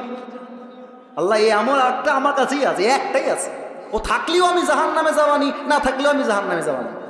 তা আমি ভাবলাম যদি একটা আমল আমি আমার ভাইকে দান করে দেই, আমার ভাইয়ের আমলটা 51 হয়ে যাবে, আমার ভাই জান্নাতে যাবে। তা আমি আল্লাহ দয়া করে মায়া করে একটা আমল না রেখে আমার ভাইকেই দান করে দিয়েছি। अल्लाह बोलबे ओ अच्छा ये बात है, मतलब तुम मुझसे भी बड़ा मेहरबान होना चाहते हो। किरे बंदा तोर दया एत बेड़े गेल, तुई कि आमार चाइते बेशी दयामय हये गेली? No, never. आमार मतो आनार रहमान, आनार Rahim, I am the most merciful, I am the most gracious, I am the most kindful lord. मुझसे बड़ा मेहरबान और कोई नहीं हो सकता। आज तुझे एक अमल मिल गया है, 51 हो गया है, जा तू जन्नत में चले जा, लेकिन तू अकेले जन्नत में मत जाना। जिसने तुझे एक अमल दिया है तू भी जन्नत में जा, अपनी भाई को साथ लेकर दोनों जन्नत में चले जा। আল্লাহ বলবে বান্দা তোর দয়ার চাইতে আমি আল্লাহর দয়া আরো বিশাল আকাশ সমান। আজ তোর আমল নামা 51 হয়ে গিয়েছে, 51 হয়ে গিয়েছে, যা তুই জান্নাতে যা। তবে তুই একা জান্নাতে যাবি না, তোর যেই ভাই তোকে একটা আমল দান করেছে তুইও জান্নাতে যা, তোর ভাইকে নিয়ে দুইজন জান্নাতে প্রবেশ কর, যা সুবহানাল্লাহ। কিয়ামতের দিবসে জান্নাতে যাওয়ার জন্য আমল নামা 100তে লাগবে 51। আর একটা বিষয় প্রশ্ন করব সবাইকে, কিয়ামতের দিবসে প্রথম হিসাব কি বিষয় হবে? Perfect, perfect, right. আবার বলবেন, কিয়ামতের দিবসের প্রথম হিসাব কি বিষয় হবে? আউয়ালু মা ইউহাসাবু বিহিল আবদু ইয়াউমাল কিয়ামাতি আস-সালাহ। কিয়ামতের দিবসে প্রথম প্রশ্ন হবে নামাজ। আর একটা প্রশ্ন, বলেন তো ইসলামের দ্বিতীয় খলিফার নাম কি? আচ্ছা আপনারা ভয় পাচ্ছেন কিসের জন্য? আমার ক্ষতি হবে। বলেন সবাই, ইসলামের দ্বিতীয় খলিফার নাম কি? ওমর ফারুক রাদিয়াল্লাহু তাআলা আনহু। একটা হাদিস বলবো, ঘটনা, আপনি বুঝবেন যে কিয়ামতের দিন নামাজ আপনার কেমনে কাজে আসবে। ওমর ফারুক রাদিয়াল্লাহু তাআলা আনহুর কাছে একজন যুবক আসছে, তার নাম হলো আবু লুলু আল মাজুসি, পেশায় একজন গোলাম এবং সে আগুনের পূজা করে। এসে বলছে, ওমর তোমার কাছে আমার একটা বড় অভিযোগ আছে। I have come here to complain. এই দুইজন পিচ্ছে, এই কই যায় দুইটা? কই যায় বাবুরা? ওয়াশরুমে গেলে যাও, তোমার তো বউ নাই, তুমি যাও কোথায়? না যেও না, যেও না, আমার চোখ যাচ্ছে সব দিকে। আল্লাহর হাবিব সাল্লাল্লাহু আলাইহি ওয়াসাল্লাম বলেছেন, এই একদম কথা নাই প্রিয় ভাইরা, একদম কথা বলবেন না মেহেরবানি করে। যাই হোক, যুবকটা বলছে, ওমর আমার কমপ্লেইনটা হলো আমি একজন গোলাম, আমার মালিক আমার কাছে প্রত্যেক দিন গোলাম হিসেবে 6 দিরহাম চার্জ করে, গোলাম হিসেবে। তো আমার ইনকাম আহামরি নাই, তুমি একটু কথাবার্তা বলে আমাকে 6 দিরহাম নয় 2 দিরহাম করে দাও। এই হাদিসের প্রত্যেকটা অংশ আপনার কলিজায় গিয়ে আঘাত করবে, এত মারাত্মক একটা ঘটনার হাদিস। এবার ওমর ফারুক বলছে, আচ্ছা ঠিক আছে আমি 2 দিরহাম করে দিব, বাট আমাকে একটা উত্তর দাও। আচ্ছা তুমি কি করো আমাকে বলো তো, তোমার ব্যবসা কি, তোমার চাকরি কি? যুবকটা বলছে, ওমর আমি মূলত খঞ্জর বানাই, এটাকে বাংলায় আমরা বলি চাকু। আর খঞ্জর কেমন হয়? Look at my right hand, আমার ডান হাত দেখেন খঞ্জর কেমন হয়, আমি আমার আঙ্গুল দিয়ে আপনাকে বুঝাই দিচ্ছি। খঞ্জরটা হচ্ছে ডানেও চাকু বামেও চাকু। হাদিসে আসছে মাকবাদাতুহু ফি ওয়াসাতিহ, হ্যান্ডেলটা হচ্ছে ঠিক মাঝখানে। This is called in Arabic version খঞ্জর। বলছো, ও মাশাআল্লাহ তুমি খঞ্জর বানাও, তোমার তো 2 টাকার ব্যবসা নয়, তোমার তো লাখ লাখ টাকার ব্যবসা। এই যুবক, তোমার তো 6 দিরহাম নয়, তোমার কমপক্ষে 10 দিরহাম চার্জ হওয়ার কথা। এই কথা শুনে কাফেরটা গেছে বড্ড ক্ষেপে, বলছে, ও আচ্ছা ওমর, সবাই যেহেতু মুসলমান তাই তুমি সবার বেলায় নরম, আর আমি যেহেতু কাফের তাই তুমি আমার বেলায় গরম, তাই না ওমর? শোনো, হুমকি দিচ্ছে অমরকে, বলছে আমি তোমাকে আজকে হত্যা করেছি। নাউজুবিল্লাহ বলবেন না আপনারা? হুমকি দিয়ে ডান দিক দিয়ে বের হয়ে গেছে। ওমরে ফারুক তো অবাক হয়ে তাকায় আছে, আরে কারে কি কয়, ও আমাকে হত্যা করবে, কত বড় সাহস! বের হয়ে গেছে। এবার অমরকে হত্যা করবার জন্য বিশাল লম্বা একটা খঞ্জর বানিয়েছে। তো যারা এসেছেন, আমি জানি পরিপূর্ণ দেখা সম্ভব না, সবাই আমার পেটের ডান দিকে দেখবেন, যতটুকু দেখা যায়। আমি জানি পরিপূর্ণ সবাই দেখতে পারবেন না, যতটুকু দেখা যায় আমার পেটের এই ডান অংশ সবাই দেখবেন। প্রত্যেকটা আরব সর্দারের পেটের এই ডান জায়গাতে একটা বিশাল বড় খাপ থাকতো ছুরি রাখার জন্য। প্রত্যেকটা আরব সর্দার পেটের ডান দিকে লম্বা একটা খঞ্জর রাখতেন। ওই কাফের বিশাল লম্বা একটা খঞ্জর বানিয়ে পেটের ডান দিকে রেখেছে। এবার বলেন তো যশোরের ভাইরা, শীতকালে ঠান্ডা লাগলে জ্যাকেট বাদ দিয়ে আমরা কি মুড়ি দেই? চাদর মুড়ি দেই। ওই কাফের প্ল্যান করেছে আমি অমরকে হত্যা করব কেমনে, চাদর মুড়ি দিয়ে যাব। তো চাদরটা কেমনে মুড়ি দিয়েছে, আমার কাছে চাদর থাকলে প্র্যাকটিক্যালি দেখাই দিতাম, বাট এখন জাস্ট হাত দিয়ে বুঝাচ্ছি। চাদরের দুইটা পার্ট থাকে, লাগবে না। একটা হচ্ছে ডান পার্ট, আর একটা কথা কম নাকি শেষ জন্য, একটা হচ্ছে ডান পার্ট আর একটা বাম পার্ট। দেখেন ও কেমনে ঝুলিয়েছে, দেখেন চাদরটা এই যে মাথার থেকে নিয়ে দুই পাশে ঝুলিয়ে দিয়েছে। আর তার চেহারা কেউ যেন চিনতে না পারে, ছদ্মবেশ ধরার জন্য চাদরের ডান পাশের যে পার্টটা আছে এইটাকে উঠিয়েছে, জাস্ট লাইক এ নেকাব অফ উইমেন, মহিলাদের নেকাবের মতো। এই পুরোটা ঢেকে মুখ ঢেকে ফেলেছে। No one can see his face except his eyes. চোখ ছাড়া এটা কোন সাহাবী নাকি কোন কাফের বোঝা যায়। ফজরের আজান যখন হয়ে গিয়েছে, এবার ওই কাফের মুনাফিকের রূপে নামাজ পড়তে আসছে ছদ্মবেশে। এবার ওমরে ফারুক রাদিয়াল্লাহু তাআলা আনহু ইমাম হয়ে আসছেন মসজিদে।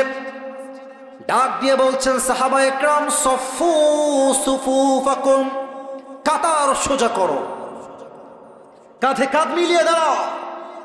আল্লাহু আকবার, সুবহানাক আল্লাহুম্মা ওয়া বিহামদিকা ওয়া তাবারাকা ইসমুকা ওয়া তাআলা জাদ্দুকা ওয়া লা ইলাহা গায়রুক, আলহামদুলিল্লাহি রাব্বিল আলামিন, আর রহমানির রহিম, মালিকি ইয়াউমিদ্দিন, ইয়্যাকা না'বুদু ওয়া ইয়্যাকা নাস্তাঈন, اهدنا الصراط المستقيم صراط الذين أنعمت عليهم غير المغضوب عليهم ولا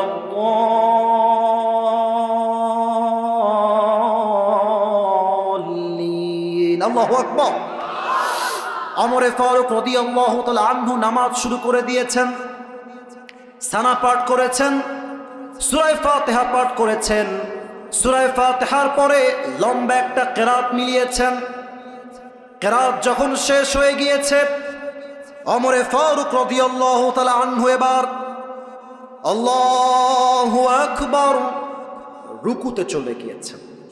আর মুয়াজ্জিনের পাশেই দাঁড়িয়ে আছে মুনাফিক, নাম হলো আবু লুলু আল মাজুসি।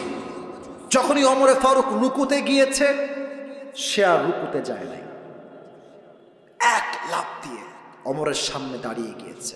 আর ওলামা ইকরাম এখানে আছেন, আপনারা জানেন হাদিসে আসছে কানু ইউসাল্লুনা বিগলাস, সাহাবা ইকরাম সেই সময়ে ফজরের নামাজ পড়তেন অন্ধকার সময়, কেউ কাউকে দেখতে পারতেন না। আমি সামনে দাঁড়িয়ে গেছে ওমরের সামনে, and he is waiting for Omar. কখন ওমরে ফারুক বলবেন সামি আল্লাহু লিমান Hamida, he was waiting for that moment, অপেক্ষায় আছে। চাদরটাকে এমনে ধরে উড়িয়ে দিয়েছে, আর বিশাল লম্বা খঞ্জর বের করে দাঁড়িয়ে আছে পজিশন নিয়ে। ওমরে ফারুক জাস্ট উঠবে, একটা পেটের মধ্যে ঢুকাই দিবে। ওমরে ফারুক সুবহান রাব্বিয়াল আযীম, সুবহান রাব্বিয়াল আযীম, সুবহান রাব্বিয়াল আযীম তাসবিহ পাঠ করছেন। তাসবিহ যখন শেষ হয়ে গিয়েছে, ওমর ফারুক রাদিয়াল্লাহু তাআলা আনহু বলছেন, সামি আল্লাহু লিমান হামিদা।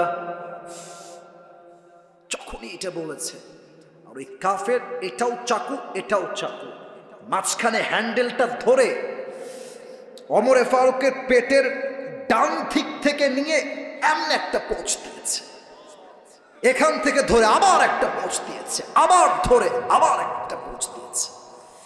হাদিসে আসছে 3টা ছুরির আঘাতে পুরো পেট কেটে ওমর ফারুকের নাড়ি ভুড়িগুলো সব বাহিরে গলগল করে বের হয়ে গেছে।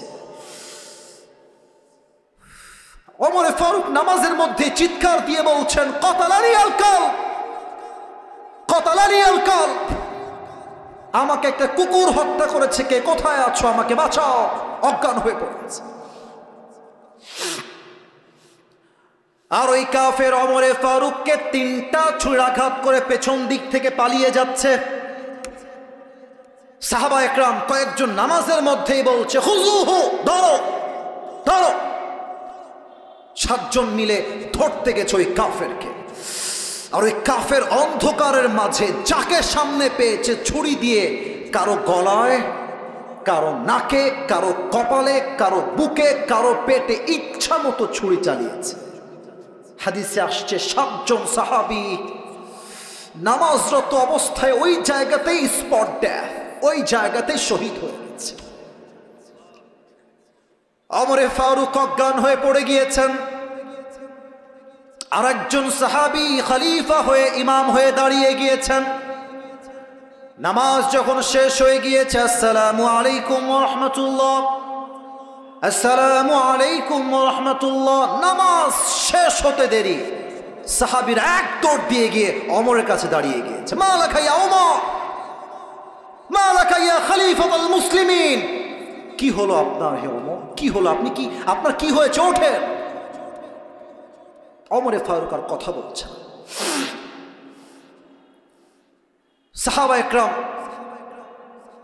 অস্থির হয়ে চিৎকার করছেন, আইনা তাবিব, ডাক্তাররা কোথায়, সবাই আসেন দৌড় দিয়ে, ডাক্তাররা কোথায়।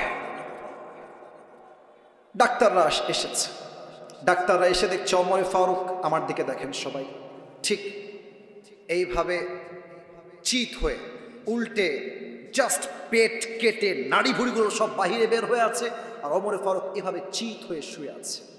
তো ডাক্তাররা এসে প্রথমেই ওমর ফারুকের পিঠের 2 দিকে হাত দিয়ে হালকা করে তুলেছে, আর একটা পানির বোতল নিয়ে আসছে বা পেয়ালা নিয়ে আসছে। এই ঠোঁট নিচের দিকে দিয়েছে, এই ঠোঁট উপরের দিকে দিয়েছে। এক ঢোক পানি ওমর ফারুক রাদিয়াল্লাহু তাআলা আনহুর মুখের মধ্যে দিয়েছে। হাদিসে আসছে ওই এক ঢোক পানি যখন ওমরের গলা দিয়ে নেমেছে, গলা দিয়ে নেমে বুক দিয়ে নেমে পেটটা এত পরিমাণে কেটে গেছে যে সবগুলো পানি বের হয়ে পেট দিয়ে সবগুলো পানি বাহিরে গলগল করে বের হয়ে গেছে। এক ঢোক পানিও তার দেহে আটকায় নাই। সাহাবা একরাম বলছে, পানি দিয়ে কাজ হবে না, লেটস ব্রিং দ্য মিল্ক, দুধ নিয়ে আসো, দুধ নিয়ে আসো। দুধ নিয়ে আসছে। ওমর ফারুককে উঠিয়ে এবার তার মুখের মধ্যে দুধের এক ঢোক দুধ দিয়েছে। দুধ গলা দিয়ে ঢুকে বুক দিয়ে নেমে পেট এত পরিমাণ কেটে গেছে ওমর ফারুক রাদিয়াল্লাহু তাআলা আনহু, সবগুলো দুধ পেট দিয়ে গলগল করে বাহিরে বের হয়ে গেছে। এই দৃশ্য দেখে সাহাবা একরামদের কারো চোখে পানি আর আটকায় না, সব সাহাবীরা কান্না করছে। বুঝে গেছে ওমর ফারুক হয়তোবার কখনো ফিরে আসবেন না, এটাই তার জীবনের শেষ মুহূর্ত ছিল। এবার আমার চোখটা সবাই দেখেন, আমার চোখটা সবাই দেখেন। এক সাহাবী দূর থেকে দেখছে ওমর ফারুক, তার চোখটা it's a very little bit, জাররা অ্যামাউন্ট, একদম ছোট্ট করে চোখটা একটু খুলেছে। আমার চোখ দেখেন একটু, it's a very little bit, একদম সামান্য, ভেরি জাররা অ্যামাউন্ট, ছোট্ট। কেউ দেখে নাই, ওই সাহাবী দেখেছে। ওই সাহাবী চিৎকার দিয়ে দূর থেকে বলছে, মালাকা ইয়া ওমর, মা লাকা ইয়া ওমর, মা লাকা ইয়া ওমর, দৌড় দিয়ে আসছে, এ ওমর কি হয়েছে আপনার, আমাকে বলেন কি লাগবে, আমি আপনাকে দিব। সব সাহাবীরা দৌড় দিয়ে আসছে। ওমরে ফারুক কিছুই বলছে না, একবার কান একবার ঠোঁট, একবার কান আর একবার ঠোঁট ইঙ্গিত করছে। ওই সাহাবী বুঝে গেছে ওমরে ফারুক তার শেষ ওসিয়ত আমার কানে কানে বলতে চায়, আমি দৌড় দিয়ে যাই শোনার জন্য। ওই সাহাবী যখন তার কানটা বাড়িয়ে দিবে ওমরে ফারুক রাদিয়াল্লাহু তাআলা আনহুর মুখের কাছে, ওই সাহাবী মনে মনে ভাবছেন ওমরে ফারুক হয়তোবা তার জীবনের শেষ কথা বলবেন, তোমরা আমার বউকে দেখে রেখো, তোমরা আমার রাজ্যের সব সম্পদ দেখে রেখো, তোমরা আমার সন্তান আমার মাকে দেখে রেখো। হয়তো এটাই হবে তার লাস্ট এবং শেষ ওসিয়ত। এই চিন্তা করে ওই সাহাবী ওমরে ফারুক রাদিয়াল্লাহু তাআলা আনহুর মুখের কাছে তার কানটা বাড়িয়ে দিয়েছে। ওমরে ফারুক রাদিয়াল্লাহু তাআলা আনহু জীবনের শেষ মুহূর্তে পদার্পণ করেছেন। পেটের এই দুইটা জায়গা কেটে ফেড়ে গিয়ে নাড়ি ভুড়িগুলো সব বের হয়ে গিয়েছে। জীবনের শেষ মুহূর্তে ওমরে ফারুক রয়েছেন, আর ওই সাহাবীর কানে কানে ওমরে ফারুক জীবনের শেষ কথা জিজ্ঞেস করছেন, ডাক দিয়ে বলছেন, ও আমার সাহাবী, বাবার খবর দরকার নাই, মায়ের খবর দরকার নাই, রাষ্ট্রের কোনো খবর আমার কোনো প্রয়োজন নাই, আমাকে জাস্ট একটা খবর দাও, আসাল্লান নাস, আসাল্লান নাস, আসাল্লান নাস, আমাকে বলো আমি ওমর যখন অজ্ঞান হয়ে গেলাম ছুরিকাঘাত খেয়ে, আমাকে জাস্ট একটা খবর দাও, আমার অজ্ঞান হওয়ার পরে সাহাবায়ে কেরাম সেই নামাজটা জামাতের সঙ্গে আদায় করেছে কিনা এই খবর দাও, এই খবর নিয়ে আমি আল্লাহর কাছে ফিরে যাব। আপনি বুঝতেছেন নামাজ কাকে বলে? আপনি বুঝতেছেন? আরে এমন একজন সাহাবী যাকে আল্লাহর হাবিব দুনিয়াতে জান্নাতের টিকিট কনফার্ম করে দিয়ে গেছেন দুনিয়াতে। এই সাহাবী মরার সঙ্গে সঙ্গে জান্নাতি হয়ে যাবে আল্লাহ রাসূল বলেছেন। ওই সাহাবী তার জীবনের শেষ মুহূর্তে সব ভুলে গেছে, নামাজকে ভুলে নাই, নামাজকে ভুলে নাই। আজকালকার যুবকরা যারা এসেছো তোমরা আমার কথায় রাগ করো না, যুবকরা ৩টা ৪টা পর্যন্ত জাস্ট চ্যাটিং করে গার্লফ্রেন্ডের সাথে, ৩টা ৪টা পর্যন্ত। আর যখন ফজরের আজান হয়ে যায় যুবকটা মোবাইল ফোনটা অফ করে, আজান কানে এসেছে, নামাজে যাওয়া বাদ দিয়ে কম্বল মুড়ি দিয়ে ঘুমিয়ে যায়। ঠিক কিনা বলে? আজান হচ্ছে মসজিদে, যুবক না নির্লজ্জার মতো রাস্তায় বসে বসে টিকটক বানায় আর মোড়ের মধ্যে দাঁড়িয়ে দাঁড়িয়ে পাবজি এবং ফ্রি ফায়ার খেলে বেড়ায়। আপনি কেমনে মুসলমান হন? কিয়ামতের প্রথম দিবসের প্রথম দিন, প্রথম হিসাব নামাজ।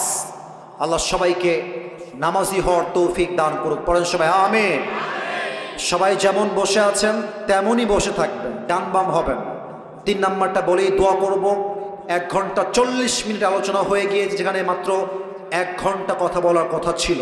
তবে কথা বলবে না, না না, আবেগ দিয়ে না, বিবেক দিয়ে। আমি মানুষ, আমি মানুষ। আমি 3 নাম্বার পয়েন্ট এখন মেনশন করব। এরপরে যখন দোয়া হবে, দোয়ার সময় কোনো যুবক, কোনো মুরব্বী আমার সামনে এদিকে আসবেন না। বিশেষ করে যুবক ভাইয়ারা সেলফি তুলতে আসবেন না, নামার সময় হাত মিলাবেন। এখানে কওমি অনেক আলেমরা আছেন, ওনারা এগুলো সেলফি পছন্দ করেন না। অতএব নামার পরে হাত মিলাবা, তার আগে নয়। আমি বলেছিলাম লাস্ট 3টা বিষয়, 2টা শেষ। সর্বশেষ একটা বিষয় হচ্ছে হিসাব দিবসের পরে আল্লাহ রাব্বুল আলামিন বলবেন তোমরা সবাইকে 2টা ভাগে ভাগ করো। কোরআন বলছে ফারিকুম ফিল জান্নাহ ওয়া ফারিকুম ফিস সাঈর। One group will enter in the paradise, another group will enter in the hellfire. একদল যাবে জান্নাতে, আরেক দল যাবে জাহান্নামে। যশোরের ভাইরা, আমরা সবাই জাহান্নামে যাব না জান্নাতে যাব? জান্নাতে যেতে চাই কারা কারা? 2টো হাত তুলে আল্লাহকে দেখা। মাশাআল্লাহ, তাকবীর দেওয়া লাগবে না। সবাই আমার সঙ্গে একটা কাশি দেন। এবার সবাই চোখটা একটু উপরের দিকে তুলবেন। সবাই আমি যেমনে বলি তেমনে বলবেন। সবাই বলেন আল্লাহ। একটু কলি কলিজার থেকে শেষ ভালো যার, সব ভালো তার। বলেন সবাই আল্লাহ, তোমার কাছে দিল থেকে নিয়ত করব। এই নিয়তটার কথা যেন কেউ বাদ না যায়। আমি জানি আপনি হয়তো মিস করতে পারেন, বাট নিয়ত করেন। বলেন সবাই আল্লাহ, তোমার কাছে নিয়ত করলাম আজ থেকে, কেউ যেন বাদ না যায়, আজ থেকে এক ওয়াক্ত নামাজ আর কখনো আমরা, আমি যেমনি হাত দেখাবো তেমনি বলবেন, 3 বার বলবেন, 3 বারই বলবেন। আচ্ছা, প্রশ্নটা পড়ার চেষ্টা করছি। আসসালামু আলাইকুম। ওয়ালাইকুম আসসালাম। প্রিয় হুজুর, আমরা আপনার অনেক ভক্তবৃন্দ একটি বিষয় জানতে চাই। আমরা সামাজিক দিক থেকে নানাভাবে ভালোবাসায় প্রতারিত হয়ে কিছু যুবক একত্রে একটি সংগঠন করেছি, চিরকুমার সংগঠন ধোপাদি। এই ভালোবাসায় প্রতারিত যুবকদের উদ্দেশ্যে আপনার মতামত দিবেন। আমাদের সমস্যা বাড়ছে এবং সংগঠন ও আমাদের সদস্য বাড়ছে, সংগঠন বড় হচ্ছে। আমাদের একটি প্রশ্ন, আমরা কি এভাবে সারা জীবন চিরকুমার থাকতে পারবো? ইসলাম এই বিষয়ে কি বলে? মাথায় রাখবেন, আপনাদের ঈমান এতটা তাজা হয় নাই যে আপনারা বউ বাদ দিয়ে নিজেকে কন্ট্রোল করতে পারবেন। মনে রাখবেন, বিয়ে হচ্ছে ইসলামে একটি সুন্নাহ। আন-নিকাহু মিন সুন্নতি ওয়া মান রাগিবা আন সুন্নতি ফালাইসা মিন্নি। আল্লাহর হাবিব বলেছেন, বিয়ে হচ্ছে আমার একটা সুন্নাহ, যে আমার সুন্নত থেকে মুখ ফিরিয়ে নেয় সে আমার উম্মতের অন্তর্ভুক্ত হতে পারে না। তবে তোমরা একটা কথা ঠিকই লিখেছ, মেয়েরা বেশিরভাগ ক্ষেত্রে ধোঁকা দেওয়ায় খুবই এক্সপার্ট, খুবই এক্সপার্ট। আমি জানি না যে মেয়েরা কেন এটা করে। আমি যুবকদেরকে ধোয়া তুলসী পাতা বলবো না, তবে আমি এতটুকু বলবো, যুবকদের চাইতে কমপক্ষে 30% মেয়েরাই বেশি চিটিং করে যুবক ভাই।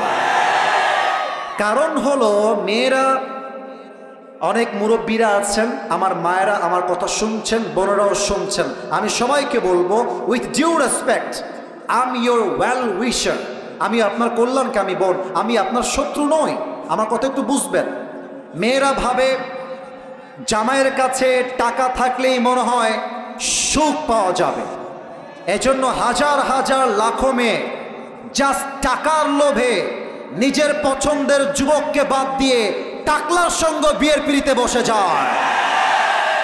আর একটা কথা আমি মেয়েদেরকে বলতে চাই, আপনার বয়স মাত্র 19, মাত্র 20, আপনি আমার কলিজার টুকরা যুবককে ছ্যাঁকা দিয়ে ব্যাকা করে টাকলার সঙ্গে বিয়ের পিড়িতে বসবেন, আপনি জীবনে সব পাবেন, মনের শান্তি আপনি কোথাও খুঁজে পাবেন না।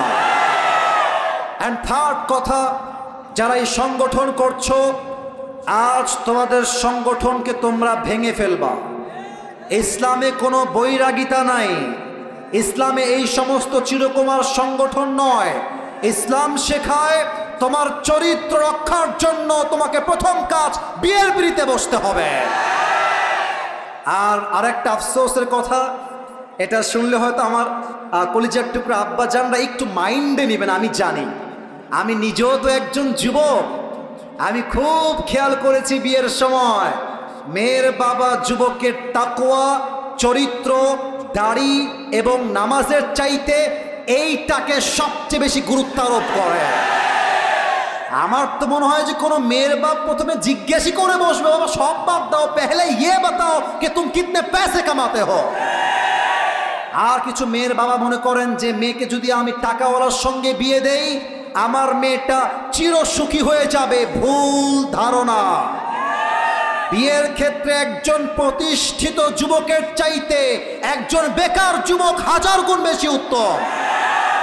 আপনি বলবেন, হুজুর আমি আপনার কথা মানি না। কেন মানবেন? আমার কথা শোনেন। যারা প্রতিষ্ঠিত হয়ে বিয়ে করে তাদের একটা টাকার গৌরব থাকে, অহংকার থাকে। এজন্য তারা মাঝে মাঝে বউকে সস্তা পণ্য মনে করে। আর যেই যুবকের কাছে বেকার না, যে যুবকটা বেকার, শূন্য পকেটের যুবক, ওই যুবককে তার শূন্য অবস্থায় যেই নারী হালালভাবে হাত ধরবে, মাথায় রাখবেন যুবকটা আজকে জিরো হতে পারে, কালকে সে হিরো তো হতে পারে। আপনি আজকে বেকার যুবক বলে কাউকে রিজেক্ট করবেন না, যান সহযোগিতার হাত বাড়িয়ে দেন। আপনি আজকে যেই সরকারি চাকরিজীবীর জন্য একজন মেয়ের পছন্দের পুরুষকে বাদ দিয়ে আরেকজনকে বিয়ে দিচ্ছেন, মাথায় রাখবেন এমন একটা দিন আসবে এই যুবক ওই মুরব্বী টাকলার কোম্পানির বস হবে, আর আপনি সারাদিন আফসোস করে বেড়াবেন। আল্লাহ আমার আব্বা জানদেরকে বোঝার তৌফিক দান করে। পড়েন সবাই আমিন। না তাকবীর না, পড়েন সবাই আমিন। অতএব এই চিরকুমার সংগঠন এইসব বাদ দিয়ে দাও। আমাদের একটাই কথা, আগামীতে আমরা বউ ছাড়া একদিনের বসবাস করতে পারবো। আল্লাহ আমার যুবক ভাইদেরকে নেককার দিনদার বউ দিয়ে দিক। পড়েন সবাই আমিন। আসলে সত্য কথা বলতে অনেক প্রশ্ন আসছে, আপনারা রাগ করবেন, এই জন্য আমি আর পড়বো না, আমি দোয়ার দিকে যাব এখন। সকলেই ভাই